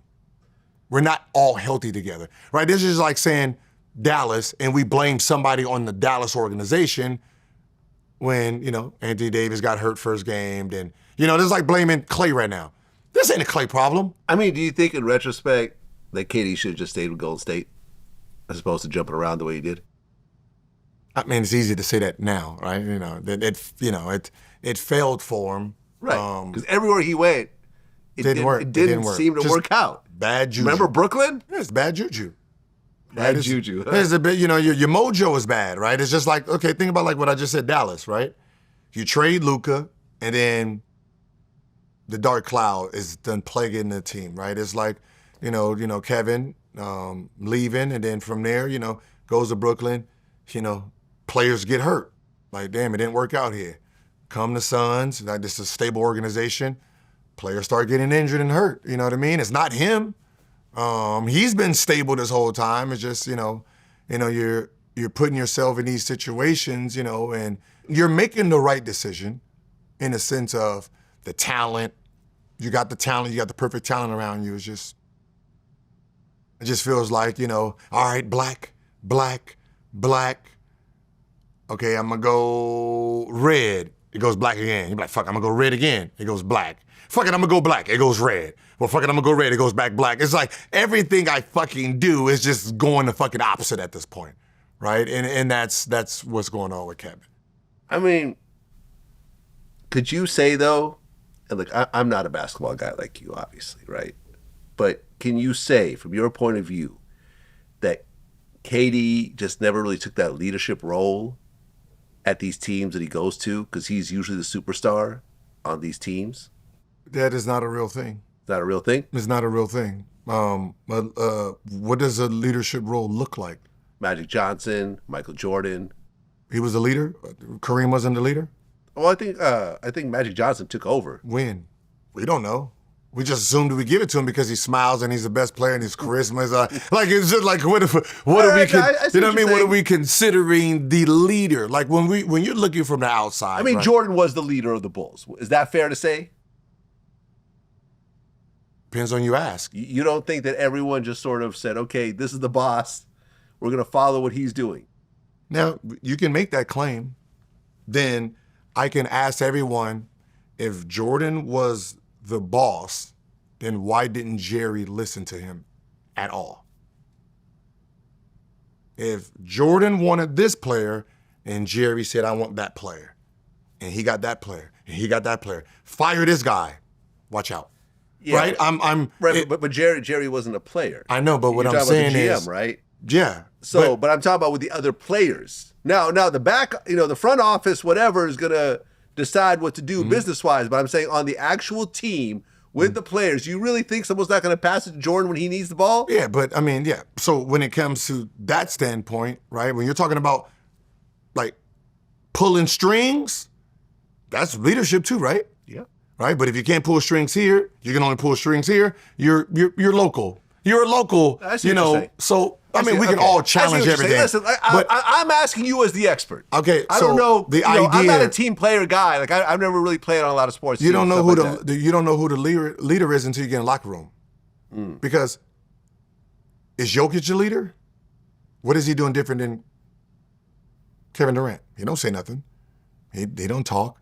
He don't show emotion. Is Steph the leader? He don't show emotion, right? It's a perception that old media puts on players. Well, for example, if you go to football, you have a team captain. Mm-hmm. Is that a leader or is that a captain that the team, the coach, decided he wanted to do? Like I'm not sure. This ain't high school. The fucking guy who got the C on his chest is a fucking leader and all that. That's not how it works. The leader is created through battle. Okay. Right? You can't tell me who the alpha dog is. He's going to do that himself through whatever fucking ritual that has, right? So when you say Kevin Durant is not a leader, that's not for us to say. Only that locker room. That means you have to beat him in ones. You have to show up every day. That the leader, you know what I mean? Okay, I get what you're saying. I got one. No, I got one for you. I got one for you. Kobe. Mm-hmm. During his time, Kobe commanded the Lakers to the point of even getting Shaq off the team. Yes. He not only had control of the players, but the front office and who was on the team and who isn't. Remember that at one point, I forgot who it was, but Lakers had that one coach that Kobe Rudy absolutely, T?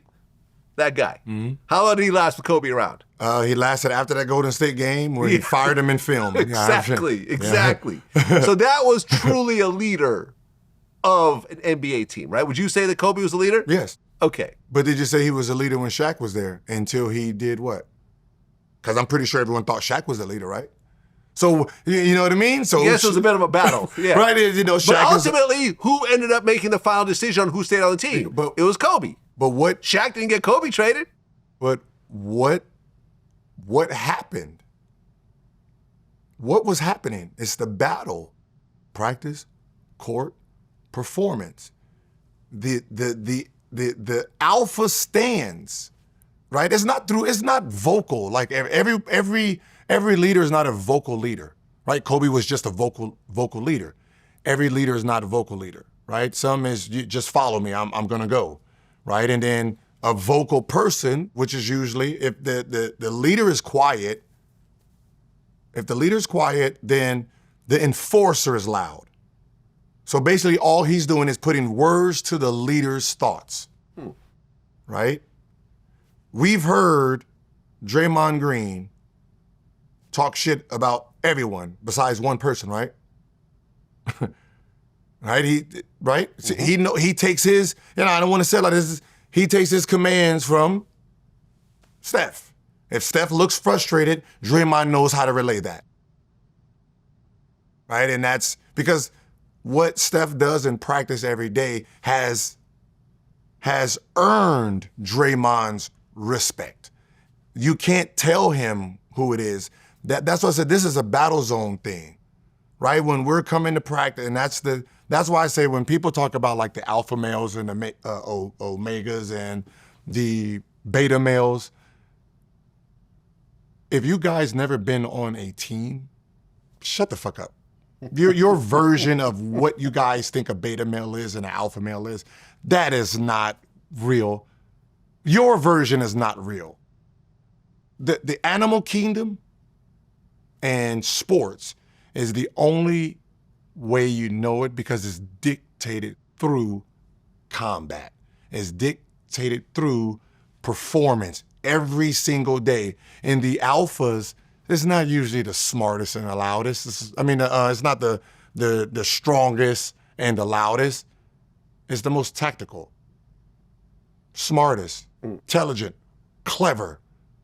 The one who says, hey, listen, get on my back. I got us, right? It's that guy. It's the guy who there's a goal, right? And I got to figure out how to get everyone to that goal. Right. Napoleon. Right? I got to figure out how to maneuver. Little guy, but the way his brain functioned. Yeah, I got to figure out how to maneuver through it. Like he could win the war. Yeah, you want Napoleon on your side. Yeah, I got 10 people with me. I got to figure out how all 10 are there. I got to figure out how not to sacrifice. So for the most part, most alpha males are shying away from battles. Right? If there's a group of dudes here and I got, my girl here and this, and you're challenging my manhood, an alpha male stands down. Because he's already calculated how this could work out. Right. I challenge you, something happens, you jump me, then my girl's gonna jump in and you hit her. That is no bueno, right? So this is where I stand down, hey, you got it, big man, my bad. You walk away. Yeah. Right? Because this is not an alpha male, it's tactical. Right. Right, so when you start— I'll go find you afterwards. Yeah, no, exactly. Right. The beta male is the one who accepts that challenge. Right, and loses. Yes, he's the loud motherfucker. Oh, motherfucker, I'm gonna trick my shirt. He's kind of like the alpha, right? He has enough skills to pretend to be the alpha. Right. But he's louder, right? He's for self, right? He don't care about the group. He uses the group as a tool to get on top. Well, speaking of fights, your second season with the Warriors, you guys play the Trailblazers. And all hell breaks loose at the end. Oh, yeah. You remember this fight? Yeah, I remember that fight. How many punches did you actually throw yourself? Punches? Yeah. 0. So you were involved in it? I was there, but it's the Trail Gangsters. It was like the Trail, like it was the Jail Blazers, whatever the fuck their name was. That was real, dog. That was a real thing. Them motherfuckers over there was scary. Like, how does it, like, are you hand-picking these fucking guys? Like, what's going on there? Like, how did this certain group of people, like, the funny part is, then it also had, like, Steve Curry. You're like, yeah, whoa, that's crazy. Right? But it was like you had the personalities that just all fat together. So, yeah, that was, like, but no, I picked up a chair in the middle. Okay. For protection. Well, I mean, Rasheed Wallace has a real long history of this type of thing. It was him, Bonzi Wells, you had Ruben Patterson, you had Damon Stoudemire, you had fucking Young Zebo, you had Quintel Wood. You had a whole bunch of the same type of personalities that it was like, this is kind of rough. Okay, so you picked up a chair. Yeah. And what'd you do with it? Just held it.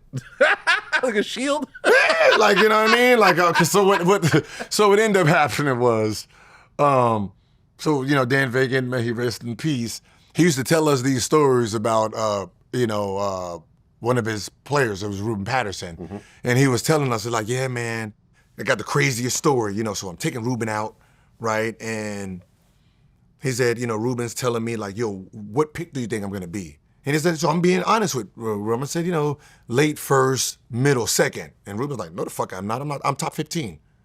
And Dan was like, Ruben, you're not top 15, right? You're late. He said, no, I'm motherfucking top 15.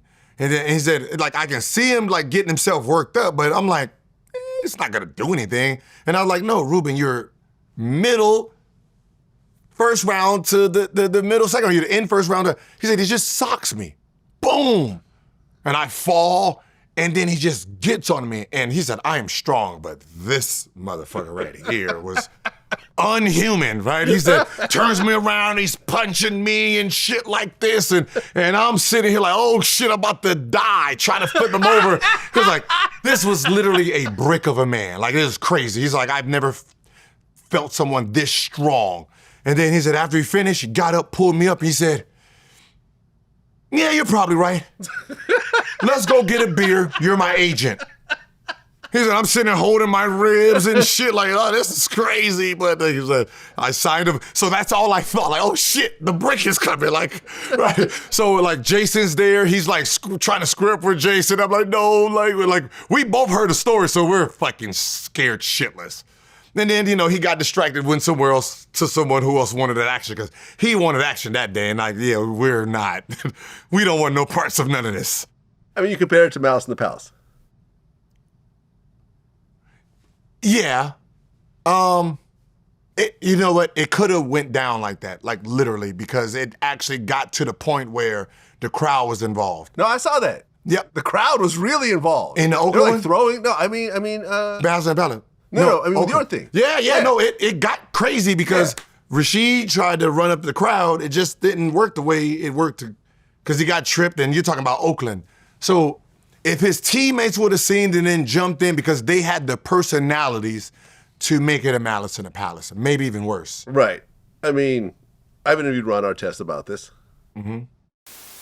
I reacted, I can't change who I am. Yeah. I can't change the fact that, I had to grow up in survival mode. And then when I get older, if you put me in a situation where I got to survive, I will. Did you guys have a Ron Artest somewhere in there in the mix? Because Ron was wild. Ron Artest wasn't the problem on there. Well, he kind of set it off. Remember, they threw a drink at him? He set it off, yeah. But the alpha male is the one no one paid attention to. And that was? Jermaine O'Neal. Right. See, the world thinks Ron Artest is the alpha. No, it's the quiet motherfucker that just is waiting for any one of his players in need of his help, right? And that's where there was the problem. The problem was, okay, yeah, you felt some way, but the only reason you're laying on the thing, right, is because, everyone that has your back. So when you set off in motion, you set off the most dangerous person on the team. That became Jermaine O'Neal at the time, right? If you ever look at the story and you're hearing Ron Artest talk, you can really understand who he was really afraid of. He didn't care about David Stern. He cared about Jermaine O'Neal. Like, oh shit, like what's gonna happen? Like, you know what I mean? Like, he can't even look him in the face anymore. He wants off the team. Like, I don't want to play here anymore. I want to be traded. It's because he knew he fucked up and he put Jermaine O'Neal in a situation Jermaine O'Neal should never be in, because he knows Jermaine O'Neal is gonna protect everyone. Right? I'm gonna protect you from everybody. And that was really kind of like what broke up that Indiana thing. It's because once Jermaine felt that you put him in a situation that you needed his help, because that guy is gonna always react. Well, I just did Cameron's show this past Sunday. And at one point he was beefing with Ocho Cinco, who's your man. Whatever happened to that show that you and Ocho Cinco and they still have a nightcap. Oh, still doing it, right? Okay, cool. So it was a football show, and then during basketball season, they had me on for season 1. Oh, okay, got it. I mean, what was your take over Cameron and Ocho Cinco going at it? See, I'm a fan of both. Yeah. Like, I don't do the enemy thing. I like both of them. what they're arguing about. You know what I mean? Like it's both of your shows are very successful, right? You guys figured out, how to stand above the rest, right? What you guys going on from the past is really irrelevant. I mean, it's just from outside looking in, like, right? This is not like one is down, one is up, and like you guys both, whatever route you went, y'all both up, right? I can see, Cam, his stance is, right, you told me, let me get back to your manager and all that stuff. I get it because you don't know that, the football, the athletes, they have managers that try to find out the best deals for them. So I can get the confusion, but, you're both successful at this point. Right? Well, listen, I mean, I think I've always been a fan of Cameron, the rapper. So, the way him and Mace did that sports show, how quickly they kind of, ramped up, I thought it was extremely impressive. But then he had his own show, which I was on, and that show has ramped up. So Cam is interesting because I remember when we did our interview, he said something interesting. He said no one's made as much money as him coming out of Harlem ever. And it's like, he's like, yeah, there was the whole drug dealing thing in the beginning, but like, he's like, yo, I just got $25 million this year, and think about all the Dipset money over the years that not only he's gotten, but of course, Jim Jones was signed to him, Joel Santana, like the Dipset albums, other artists like Vado and stuff like that. Like, Cameron's been consistently making money decade after decade after decade. You never see him lose it all. You never see he got shot once. I mean, that was very unfortunate. But in general, it's like Cam has really been on top this whole time. That's what greatness is. Yeah. Right? That's the cleverness of people on how to reinvent themselves. Yeah. Right? I think sometimes once you get a little bit older, you're scared to do something outside of what you're supposed to do. And he's always tested, right? I mean, from the beginning, you've seen he was different, right? Well, coming from Harlem, being a rapper, being a gangster rapper, wearing pink. That already... Pink minks. No, that's what I'm saying. So it already shows you... With a pink Range Rover. Yeah, he's different. Like, he don't give a fuck what you're thinking about or what you're talking about. Like, are you going to out-route me? Are you going to... You can't beat me, right? Yeah. And that's been his mentality all the way through. And he found something that he's good at, and it's the same thing. Yeah, for him. He's getting it again. If you take the show away from him, he gonna figure out how to do something else that'll put him right back to where he was. You can't stop what's gonna be at top. And I just want to point out, sometimes you gotta, pat yourself on the back because he has his own channel and he's had a lot of really big guests on the show. Mm-hmm. After one day, my interview with him was the second biggest interview on his entire channel, with 50 Cent being the first. Oh. So in one day, I got more views than Snoop Dogg. I got more views than Stephen A. Smith. Oh, wow. Yeah. Think about that. I mean, Snoop, damn. Snoop and Stephen A. Smith. I blew both their numbers out in one day on his channel. That must be a good interview. Hey, man. What's so funny? But this is just... I'm just saying, sometimes you just got to be like, listen, Vlad, I'm behind the camera a lot, but I do numbers. Vlad, listen, I can tell you this. I get some people like when they don't like you because you ain't put them on, they try to throw like the words, was it culture vulture and all that stuff. Yeah. I get it, right? But talent is talent, right? If someone is talented at their craft, there's nothing you can do about it, right? You can't replace me. Because you don't know my work ethic. Yeah. And I think some people think that what you do is easy, what Cam do is it, what I do is it, what LeBron do, what Steph, what they do is not easy. No. They just make it look easy. Yeah. Right? So, you know how to create content. You know how to perform. Yeah. You know how to be entertaining. Right. That's how you got there. But Snoop, I'm not gonna lie, that is shocking because Snoop knows how to perform and be, like I seen him in Paris, and I'm gonna tell you, Peacock, fucking brilliant. That just him, like knowing what Peacock is and then having what Snoop's supposed to be, that was a brilliant move. Like he was fucking entertaining. No, listen. The reason why I point that out is not to brag. It's just that Stephen A. Smith and Snoop Dogg are household names. I am big in the hip hop community. Most white people in Middle America don't know who I am. Well, But yet, the numbers are the numbers. Yeah, That's all I'm saying. That on the YouTube side, I'm the, people like to say I'm the godfather because I started early. Yeah, I was the first one to start and stay with it. And this is why I started the YouTube Masterclass, which I'll talk about at the end. But yeah, on the YouTube side, I really have a big audience. And the fact that I could outdo Snoop and Stephen A. Smith on the same platform, just saying. But you're talking about like guys who are not in that world.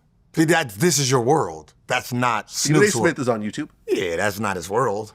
His world is what? First Take? Yeah, his world is linear. Okay, fair enough. Right? So there's you're the underground king, right? You know what I mean? Hey, so that's cool. I'll take it. So I'll take it. Like, I got a kick out of it. Me and Cameron were texting about it. I'm like, God damn. Because he was like, because he had posted like, oh shit, 430,000 views in one day. And I'm like, yo, is that good? Like I texted him. He's like, yeah. I'm like, I'm looking at the numbers. I'm like, oh shit. I'm out doing like, I didn't outdo 50 Cent. I didn't expect to. But he's been the internet. He's an internet guy. He's an internet guy. Yeah. Who really entertains when he's in front of the camera. You know what I'm saying? I don't know if you heard this, but this seems like it's true.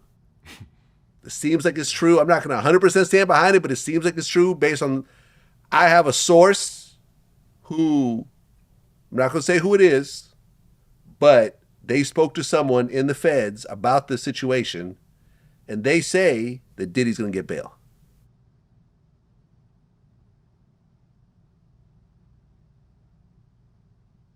I'm trying to figure out what would make him not get bail. Well, he hasn't gotten bail. No, I'm He's just tried saying. 3 times. No, but I'm just He's saying. denied every time. Like, okay, so since a whole bunch of time has passed, Yeah. right?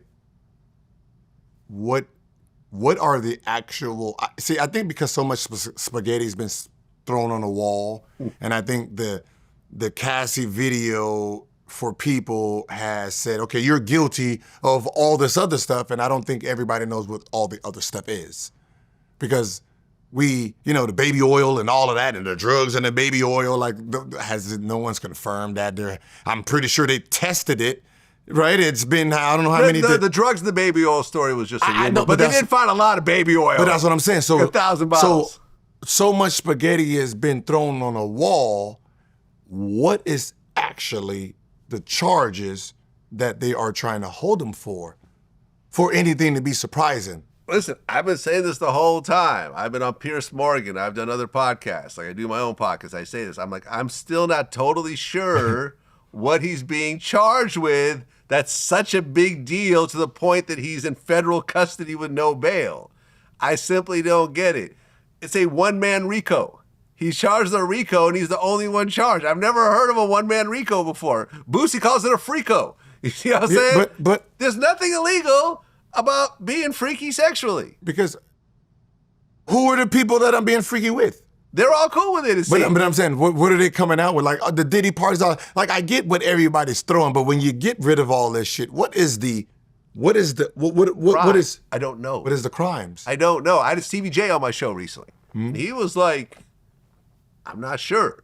I'm not sure what he's charged with. Like, everyone I know is not quite sure. Because now the feds, there's some new forced labor. So that's what, making your employees work a little later than they're supposed to? Yeah, okay, so just file some overtime charges and call it a fucking day. Okay, so were there sex parties? Were people forced to be there? I don't think so. How do you prove it? Were there prostitutes that were paid to be there? Probably. How do you They were prove cool it? with it. But how do you prove it? Well, there's going to be people, there's going to be, witnesses and so forth. Witness to what? Right. Like I watch enough fucking TV to understand the difference between a claim and some provable stuff, right? Right, no, I get it. You say Listen. I had sex with you. I say I've never had sex with you. Okay, now let's prove it. Oh, yeah. We're gonna go back to 1960. We don't have a time machine for you to prove this fucking fact. It has to be a fact. So it's when you get rid of everything and say, I think Diddy's going to walk free. I'm saying it. I think you can't walk free. You've already done enough time for whatever charge you have I'm saying he's going to either get a time served. He's either going to be found not guilty in court and walk free, or he's going to get a time served plea deal. That's what I think. That's what I think. But listen, I just don't think they have enough on him. It's like, okay, look, so we're having a party and there's some cocaine on the table. If you want to take some, cool. If not, I'm not going to shove your head in it. How do you prove that? You know what I'm saying? But that's what I'm saying. How do you prove that? Were you there? Are you holding cocaine from 7 years ago? Like that's what I'm saying. Like the things that people are saying, fuck all that. We're talking about court of law now. So you're saying I made you film me in a video. Do you have me saying, motherfucker, you better? No, you don't have none of this. It's just your word against my word, right? You have an anxiety because I didn't call. Like, it's just words at this point, right? I had a freak off in 1985. Well, I don't know. Did you ever see that? It was going viral. I did an interview with Day 26, right? And one of the members, Q, started to cry in the interview because he saw some email that was so disturbing. And like, okay, look, like I've probably had a dozen people that cried over the course of my interviews over the last 17 years. But he started to talk about the story. He started to cry. And then the rest of the group started to cry also. So you got like, was it 5 grown men all crying to the point where we had to stop the interview. They had to, kind of compose themselves and come back. But they never really said what Diddy did or what the email was about. It was something about a sacrifice or something or, but it's like, what exactly happened? We don't really know. Now, a bunch of men crying is disturbing, but they're not really saying what they're crying about. Was he a mean guy? I'm sure he was. but this is. Have I been the best boss over the years? No. But that's I've learned over time that you can't yell at employees and stuff like that. And yeah, like I've done it in the past, and I'm not proud of it. I don't do it anymore. But what is a crime? But it's not illegal. But that's what I'm saying. Yeah. You're saying that you want him in jail, but now it becomes feelings over facts. So you're sitting here crying. Okay, we get it. Okay, but what did he do? And do you have proof that he did this? So I can take it to court and say, hey, listen, we have a video of him actually doing this, and here it is. If you don't have that. Well, because the video of him and Cassie is past statute of limitations, that's it. It can't be used in court, right? It can't. Now, they probably threw it out there to kind of poison the jury a little bit, because I'm sure every single person on the jury is going to watch that video at one point, if they haven't already seen it. But what is the crime for? But if what he's being charged with has nothing to do with Cassie, exactly, right? Like, you know what I mean? That's what I'm saying. It's like I stopped paying attention. What do you think, for example? Okay, so remember Tony Busby? He was suing Diddy for a girl who allegedly, was raped when she was 13, and then Jay-Z was added to that list, and then Jay-Z actually fought back. The lawsuit was dropped. Jay-Z is suing Tony Busby and the girl that was suing him. Mm-hmm.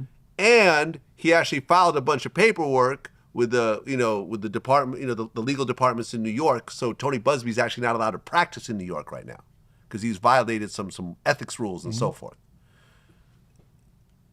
Do you think that that's going to happen more often? Because you and I have both gotten bullshit lawsuits over the years that are just stupid. Like, none of this shit happened, and we both have had to settle for tens of thousands of dollars, if not more, to just make these things go away because it's a lot more expensive to go to court. It's the price of being a celebrity, right? When you're talking about being famous, you have to be smart enough not to put yourself in situations, but, at the end of the day, just dealing with people itself, you're gonna put yourself in situations. It's out of your control to a certain degree. Yeah, you can't really. You can't dictate someone else's mindset. Yeah, exactly. Someone decides to jump out the window after meeting up with you. You can't stop it, especially with social media. But like something like you mentioned Jay-Z. They're gonna try to extort it first, right? Because they're hoping that you will pay me to go away before I put this on your name because your name is so big. You don't even want this out there. So it's easy for a Jay-Z to just look at it like, what, 50,000? What is this? So just make it go to, like, it's easy for that person to do that, right? And that usually works a lot. And sometimes the only reason the celebrity fights back is because you got too greedy. You put out a number that made him say, wait, what? Oh, fuck that. Oh, hell, get the fuck away from me. And then now you fouled and now they gotta fight you. Because for the most part, every innocent man is gonna fight for his name. Yeah, I'm just wondering, because you have these lawyers that have consistently filed ridiculous lawsuits where they know their client is lying. Yeah. Like, this girl's own father said that her story's not true. Because he's like, okay, well, she was 13, so we lived here, and this happened in LA. I would have had to drive 3 hours to drop her off, and then 3 hours to pick her up. And like, I would have remembered that. It never happened. That's not the point. The point ain't never the actual story. The point is, I'm hoping you pay for this not to be on your name. That's the point, right? And then if you tell me no, and then I gotta kind of try to keep bluffing you, and then eventually, oh, I'm gonna foul it, right? And then you end up fouling and they don't settle. Now it becomes, oh shit. And then you gotta figure out how to back out of it, right? Right. You know, that's usually, because it's not like I'm gonna go to jail. That's the problem. That's the problem. That's the problem in law. The problem in law is they can make a claim against you that puts 5, 10, 15 years in your head. And then if they're lying, they don't get charged with anything. They just get to go away. I tried, fuck it. How much are you? Well, I ain't got it, right? You can't do that. Because you can't really countersue, like Jay-Z countersuing this woman who is a single mom, who's, I believe, on the spectrum. Well, what does she make? $30,000 a year, like with a kid. Like, you're getting nothing out of it. And that's the problem. And the lawyer, okay, so this lawyer here, you've shut down his ability to file lawsuits in New York, but he's just going to file them through someone else. See what I'm saying? So is he going to get? So he can't practice in New York, but like, it doesn't really stop the person from continuing to do this.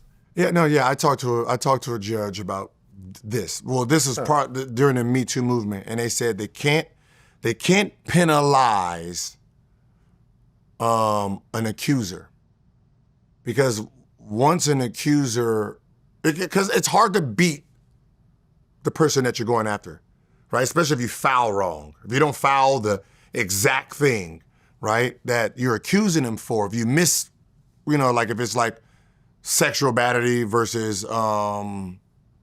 sexual assault versus what is the other one? Yeah, that's where Trump, I think, like sued. Right, it gets all these weird, these weird coding, sexual assault, versus sexual misconduct. Yeah, exactly. Right. So what ends up happening is you sue wrong, you automatically lose that case. Now you go to jail for that. Well, if that's the case, then real victims who don't think they can win won't come out. So they keep it open for someone 10 years from now to say, you know what, I lied, my bad. Which gets this guy innocent. So they leave it open for the 1%. Look, but here's sort of the problem also, right? And this has been happening in the Jay-Z and Diddy lawsuits and stuff like that, is that you have, most times, not always, but most times, you have these women that will sue for some sexual assault 100 years ago, and they will come in as Jane Does. And they'll try to say, well, I can't give my real name because this person is so powerful that he'll destroy my life. But you're filing anonymously, but the lawsuit is public. So the person you're filing against suddenly has all these insane accusations about them. My thing is, if you're filing anonymously, the person you're filing against should be anonymous as well. But if you're filing against someone and it's now public record, you need to put your name out. If you feel strongly enough to drag this person's name through the dirt, you should say who the dragger is. But it doesn't work that way most of the time. A lot of times, like these celebrities have to have their lawyers fight to try to expose the person's name, and a lot of times it doesn't work. But that's a court's problem. That's not our problem, right? That's a loophole that's been used. right? That's a It's all loopholes, man. No, but what I'm saying is that is It's a all court. loopholes. The government is run by lawyers. No, but what I'm saying, a lot of these politicians have law degrees. get it. Obama has a law degree. Cool, but that's a court problem. That's court ruling, right? You should, like, if they put a ruling, they make a law that you shouldn't file anonymously. That's what they can do. If it's out there, of course, someone who's trying to scam or someone who's trying to be, I don't want you to know who I am. Yeah. Like, how am I fighting someone? I mean, just logically, how am I fighting someone I don't know? Like, I mean, just when you really think about it. Yeah. You have claims against me, and you want me to give you a statement, but I don't know who it is. What the Right. fuck are we talking about? It sounds stupid. No, it's insane. It's insane. And when the person loses, they still stay anonymous. They walk away like nothing's happened. They have a contingency lawyer, so it doesn't cost them any money. You're just hoping It's like, you know what it's like? It's like going to a slot machine and you keep pulling until you win the jackpot. But you don't have to, but it's free. You don't, it's free. You don't have to put any money in it. You just keep pulling it, you keep pulling it. Okay, I lost again. I lost it. Oh, look, I won $3,000. Great. But at the end of the day, the only reason you can complain about it is because you're the slot machine. You're the slot machine. Yeah, We're the slot machines. I mean, they keep pulling our damn arm. I feel you. It's a rich person's problem, where you're the bank. It's just like a bank, right? No matter how big your security is, someone's trying to rob you, dog, right? Someone's gonna fucking come in there with the mask on and his fucking friends, and they're trying to tie. That's the American dream. That's the American dream. Right? American dream is you can wake up anytime you want, look at somebody and say, I want to fucking file a lawsuit. He did this to me, hoping when it gets to you, you want to give him $50,000 to shut the fuck up or go away. Right. You don't know what the fuck is going on, but obviously for the headache, you're gonna pay. Well, you have a very interesting history when it comes to guns. We've talked about this in the past. Did you follow the A$AP Rocky trial? No. Okay, well, I interviewed his lawyer, Joe Tacopina, who ultimately got him off. Okay.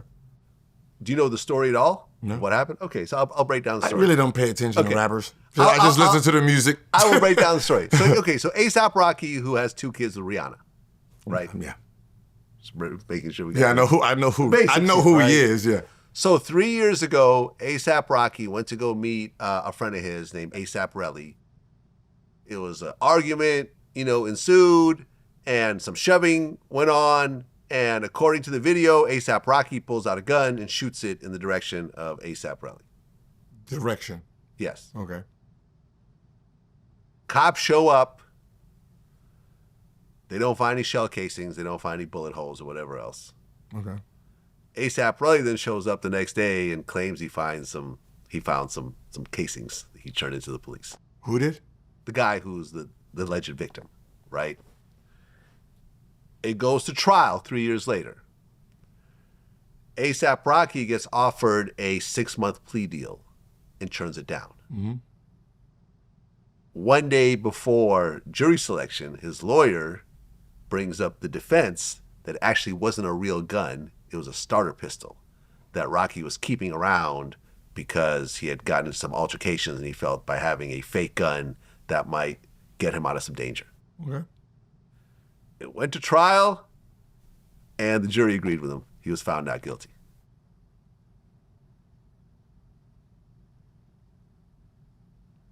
Sounds okay.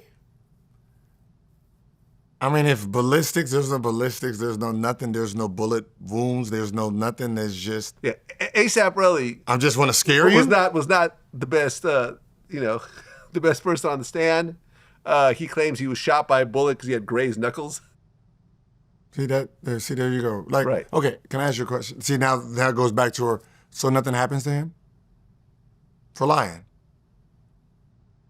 I mean, there is an actual, it's on video. You see the altercation, you see what looks like a gun in Rocky's hand. But you hear gunshots go off, there's audio of it and so forth. But you're saying you got shot? And yeah, he said a bullet That's grazed what I'm his saying. knuckles. No, Yeah. okay. Him shooting at me, you're telling the truth. Yeah. Now you're saying you got shot at Yeah, me, and grazed me, and now you're becoming Right. See, now you're doing too much. Right. And you should be penalized for that part of it. Well, yeah, I mean, the lawyer said that he should be charged with perjury. Yeah, something. Yeah. No, look, and You have to. Like you have to protect the future from add-ons, right? If you just say, yo, he shot at me, right? He shot at me, right? The attempted murder, I don't know what the fuck he's doing. Maybe he just got bad aim, I don't know, but he shot at me. Now, me now trying to add things that make it seem a little worse. He grazed my knuckles, he did that. I found the Here the bullets. bullet. Like, now you're doing it too much now. Yeah. Right? You know, you're doing too much now because now it's going from whatever to other charges. Oh, yeah, no, listen, we talked about this. I said, look, if Relly got on the stand and said, you know, ladies and gentlemen of the jury, we got into an argument. He pulled out what appeared to be a gun. He shot at me. I was very scared, obviously. No, I didn't get hit. I didn't find any shell casings, but that's not my job. That's the police's job. But from my point of view, He tried to kill me. He tried to kill me. That's it. That's all I know. Real gun, fake gun, look real to me. Yeah. That's it. That's But it. instead, he did a lot of extra shit. There was, you know, he claimed he never went to a shooting range. They actually pulled up a video of him at the shooting range in L.A., and there was a bunch of stuff. Listen, Joe Tacopino's an interesting lawyer. His mentor was Johnny Cochran, and he worked on Trump's case at one point. And let me tell you this, right? Let me tell you this. You and I are going to appreciate what I'm about to tell you, because you and I pay lawyers. Mm-hmm. So at the end of the interview, I asked Joe, I said, Joe, I have a gun case. How much would it cost for you to take on that case? He said, a lot. I said, okay, let me rephrase the question. I have a lawyer right now that charges $950 an hour. How much do you charge an hour? Do you know what he said? $2,400 an hour. I have never heard this amount for an hourly fee before. Have you? Does he only deal with the rappers? I don't know. Well, he's dealt with Trump. You know, he's got an A$AP Rocky off. I'm gonna just be honest. I don't like hour. I'm one of those guys, I don't like your fucking hour. Fuck you and your hour rate. How do I fucking know you're working? How do I know you're working? I don't know what you're doing. All I see is a fucking bill of $300,000. You get the fuck out of here. Charge me per day, and I tell you what days you work. You're just not gonna just sit there and just hourly, I get this, and then you get a bill. You ain't even talked to me yet. Right? All you did was track somebody's number down and did this, and then I got a bill of $300,000. Like, nah, we're not doing that, man. I don't play that hourly shit. Listen, he worked on that case for 3 years, too. He said he moved his whole office to L.A. I bet. That Rihanna I bet you fucking worked for 3 years. for $2,400 an hour. You just gave me the case in worked too. fucking 5 minutes. What kind of investigation did that motherfucker do for 3 years? You get the fuck out of here, man. How much do you think was that bill? Maybe $5 million, maybe? Yeah. Yeah. $5 million to know this nigga lying. That's the crazy thing. I know he's lying. Like first of all, I don't know why you push it back this long. I know I had a starter gun. That's the first shit I'm saying. That's the problem too. Listen, whatever you do, if you're in trouble, tell your lawyer the truth. Right. The whole truth. Nothing but the truth. You know why? Because once he knows the whole truth, he knows how to fucking defend you. Right. You lie to him, and he's going out there knowing you're lying, and he's just saying a whole bunch of shit. Well, That's how you he's get going to trapped. repeat your lies in open court. Yep. And now you are lying in court on behalf of your lawyer. Yeah. That's what happened. And you got to tell your lawyer the fucking, that's the number one. If you want to get off, make sure the one person that knows the fucking truth is the lawyer who's defending you. And look, before I say this, I've met Rocky before. Cool guy. I like his music. I am very happy he got off. Interviewed his lawyer. I'm glad everything worked out. He's got 2 kids, Rihanna. I'm a fan of Rihanna also. I'm happy all around. But I still don't believe that was a starter pistol. Did you find any bullets? No. Starter pistol. But they actually admitted in court that there may have been shell casings from the starter pistol. Starter pistol. if he's listen, I'm sorry. I only go with what the judge said and the jury. He won, and I'm starter happy pistol, he won. Starter pistol. Listen, I remember T.K. Kirkland, the comedian, was here the other day, right? He said, I've never heard of a black man going to meet with someone that they have problems with a fake gun. Everybody know no black man is walking to an argument with a prop gun. I don't give a fuck what nobody say. Nobody's going to confront another man with a fake gun.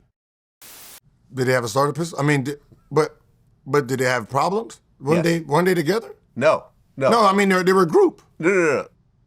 ASAP Mob is not exactly a group, it's just affiliated guys. But basically, the backstory, I remember I read into this, the backstory was one of their friends died, and Rocky was supposed to pay for the body to be shipped back to New York for the funeral, and I guess he didn't. And in the course of that, they start talking shit about each other. Their friends start telling them that they're talking shit about each other. And so there was like a bunch of tension leading up to it. And when they met up, two old friends with a bunch of pent up old stories and whatever else. Did they just happily meet up, or they? No, they met up. We supposed to meet up. Like, I'm gonna meet you. I'm gonna meet you, and there's a problem with us, and it's tense, and there's some shoving, and there's arguing, and in the course of it, Rocky pulls out a gun and starts shooting. Just me, person from outside, not really, into the rap shit. I just listen to the music. I don't get into their backstory. It's irrelevant to me. Mm-hmm. I don't see ASAP Rocky trying to or wanting to shoot someone. It doesn't seem like his personality. Seems a little crazy. Just from the outside looking in, like he seems like a chill dude, right? So I don't think he will put his brand. He's not that type of rapper that is gonna go to. This ain't Chicago, right? He ain't a Chicago drill rapper where he's gonna go to a place. He's not and then, Beanie Siegel. Yeah. All right. Yeah. Right. He's Someone who's had a lot of problems like this in real like life. the 90s, the 90s rappers or that mid 2000s. So I don't see him meeting a friend and then I'm gonna pull out the shoot it. But here's the thing though, right? You and I are both gun owners, right?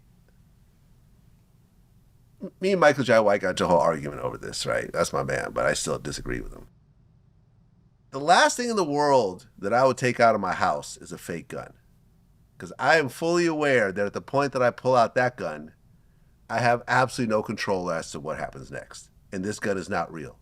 So if someone else has a real gun, they're 100% justified in killing me. Facts.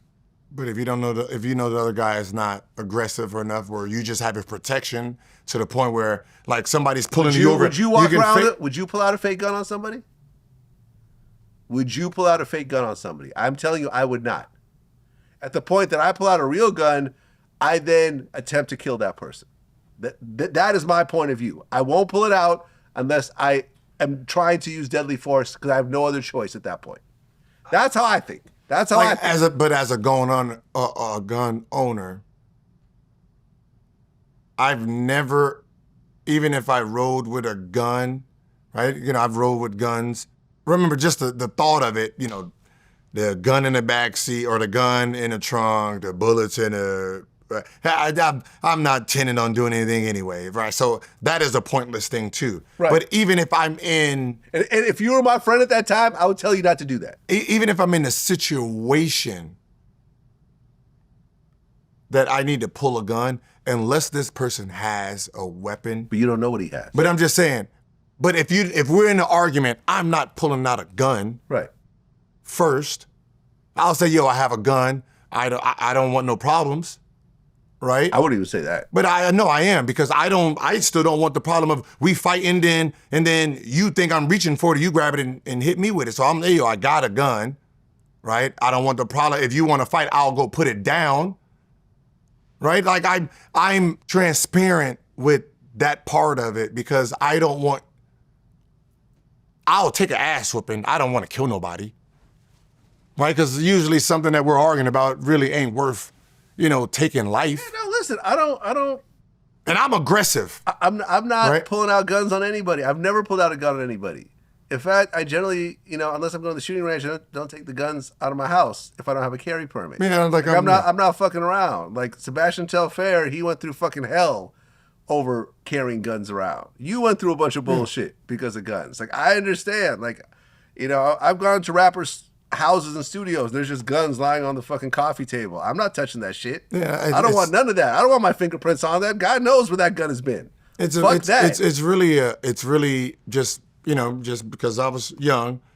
It's a young thing that we think we want to be a part of that life. We want to really think that, like, if somebody come in the house, I'm gonna pop them. We're not fucking doing that. Like, you really got to be mental.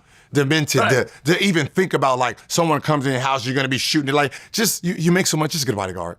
Right, that's that fucker job. He's sitting at the, I don't know what happened in his life where he needs to want to shoot people and take bullets and wear bulletproof. Right. That's his fucking. He get paid for that. Or here's another one: get a big ass dog. I have a Rottweiler. Yeah, I want the guy.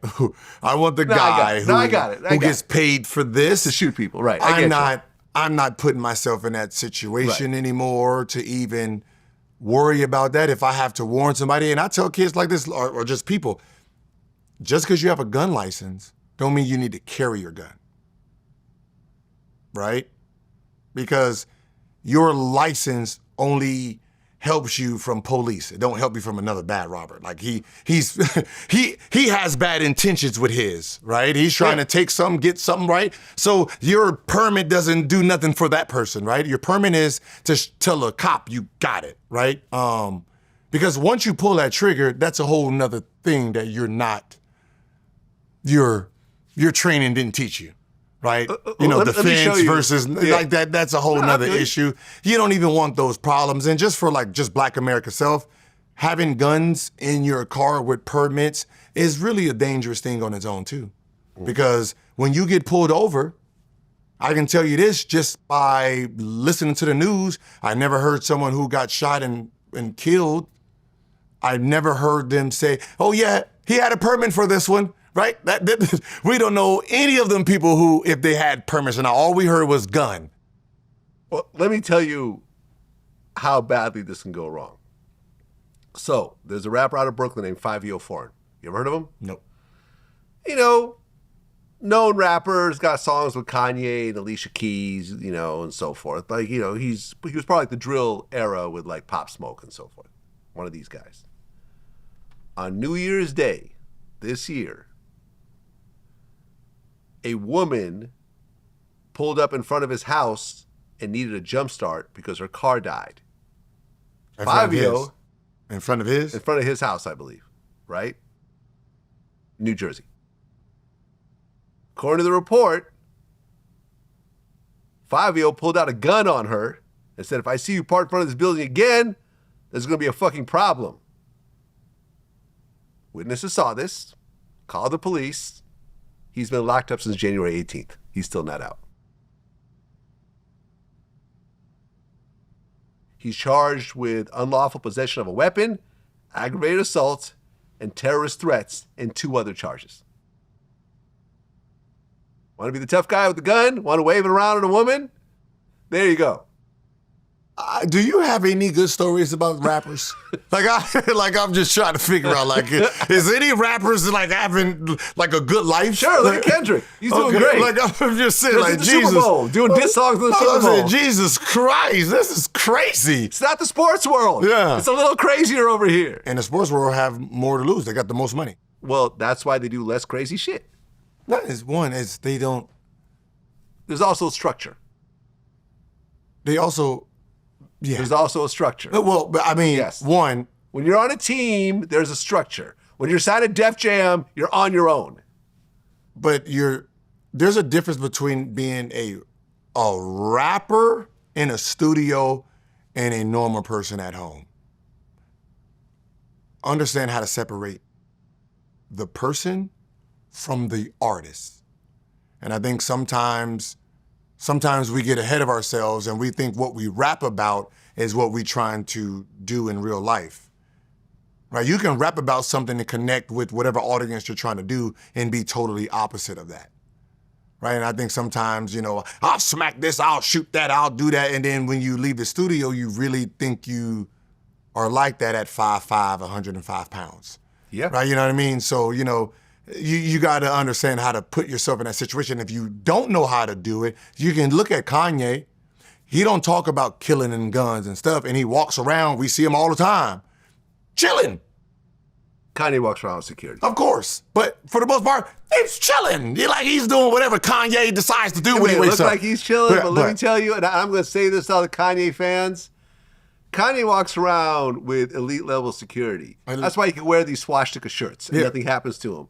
Your dumb ass is going to get beat up walking around with one of these shirts. But if you are going to be like this, just understand, if you talk about, if you talk a certain way, there's always someone who's going to try to test it, right? And so if you're going to talk like that, knowing someone's going to test you, have your security, right? Don't leave the house. I guess, like, no one needs to see you. You can rap. You rap from a studio. Put your music out. Go live over another country. Like, I don't know why some of these kids want to be hard so much. Well, I mean, look, you have a deal with Adidas again, right? Mm-hmm. Now, Adidas announced that at this point they've sold all their Yeezy back inventory, and they have, the whole Yeezy chapter is completely done. There's not going to be a new deal with Kanye again. And you've seen this whole tirade he's gone to recently.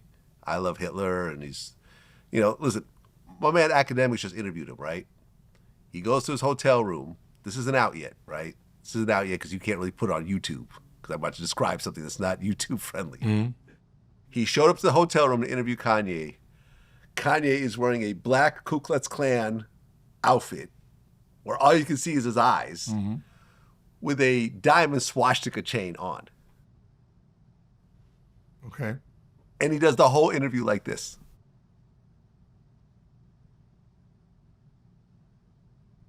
Are we surprised? Like, I'm trying to figure out, like, when do we just realize that, like, how many butt shots can a girl look before you be like, oh, you got a fat ass? How many times can the girl walk around naked before? I've seen this 100 times. Like, we've seen the playbook. You just try to top every chance you get because that's the only way you're gonna get people to be offended. And no one's realized that's all he wants to do. I just want to fuck your day up. You know what I mean? What's there to do on a Monday? You know what? I'm bored. I want to fuck this group's day up. And that's all this really is. It's like, if you say, yo, I've seen somebody say, I think the comedian said, if you tell Kanye he can't love Jews, he would go love Jews. Exactly. Exactly. He just does the opposite. He's Mr. Opposite. Right? That's all he is. He's bored. I think this is like almost like performance art. It's like, hey, let me show you that I could be as anti-Semitic and hateful as possible and I'll still be rich. Ha ha. No. I showed you guys. And this is all part, and people still go to my concerts. And I'm going to actually sell these swastika shirts before Shopify shuts me down. Like, you know what it is? It's no business with, like, no corporation. Like, he's not going to get a shoe deal with anyone else. That's guaranteed. He'll have to make his own stuff. We never know. You never know. No. I know.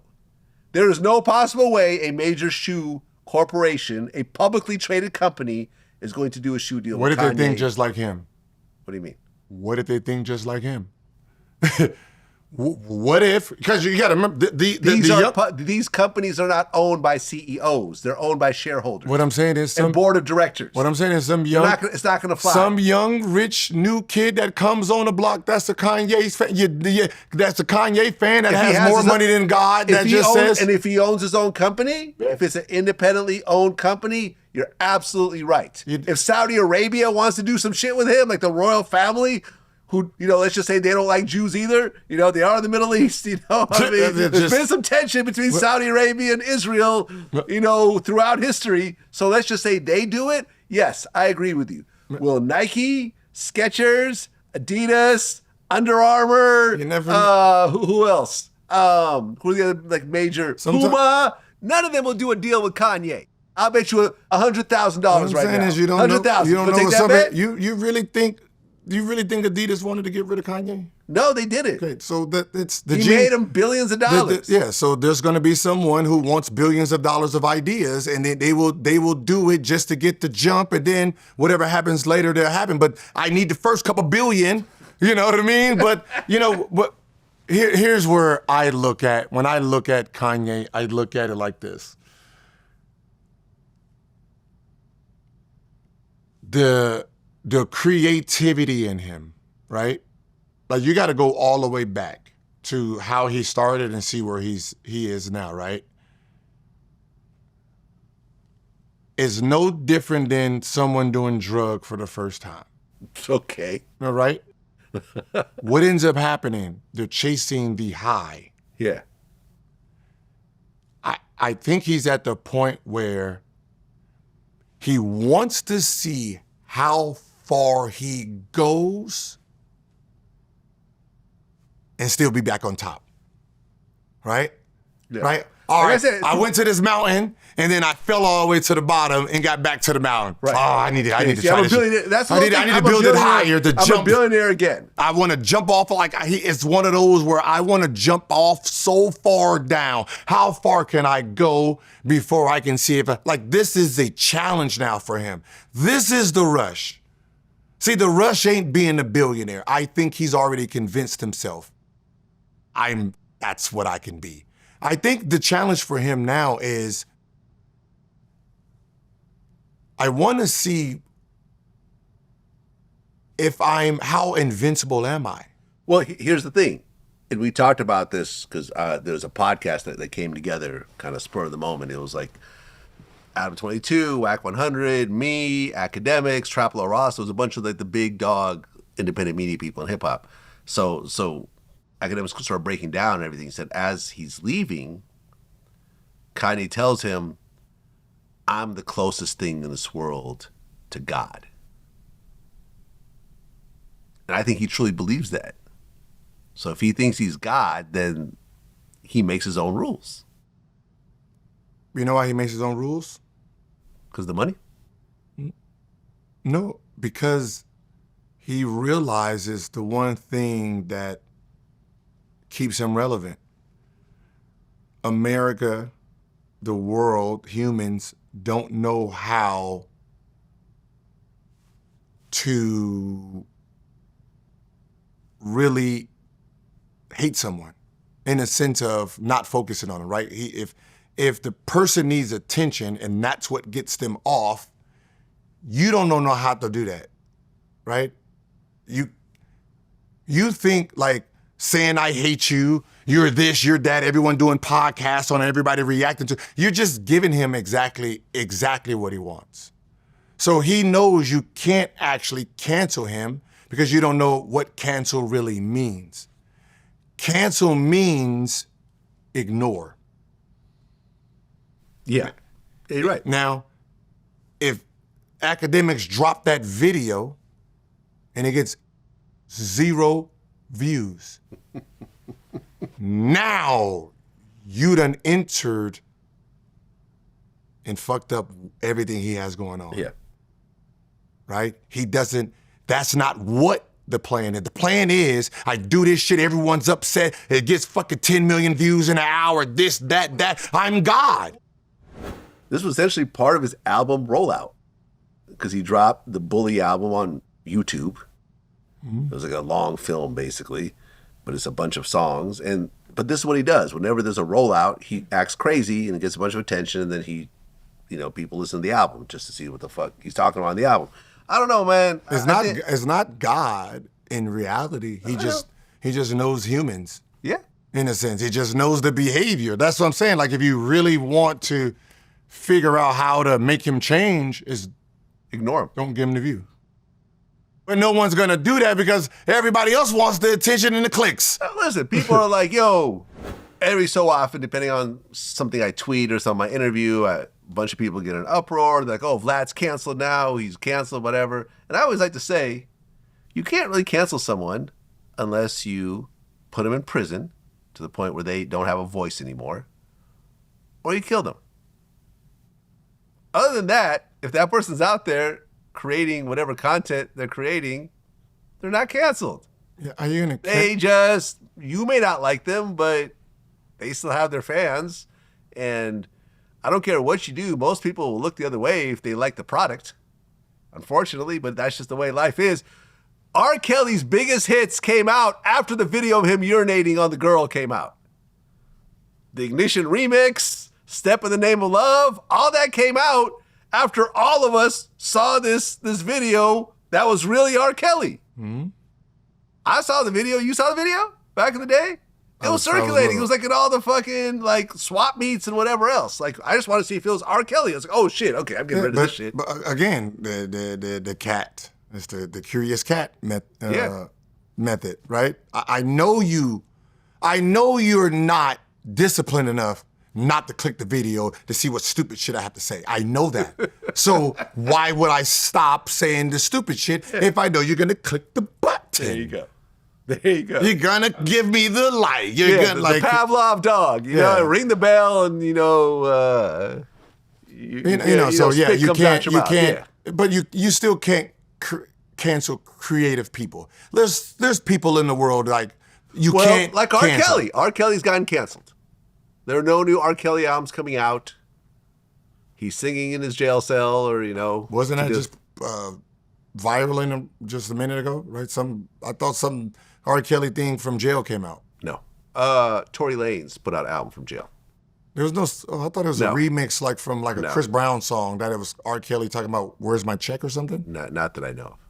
Oh. I mean, maybe some old shit line, but I'm just saying. No, this is new. Like I just seen something come across. It was like, "Where's my check at?" No, you might want to Google that. R. Kelly new song. Let's see.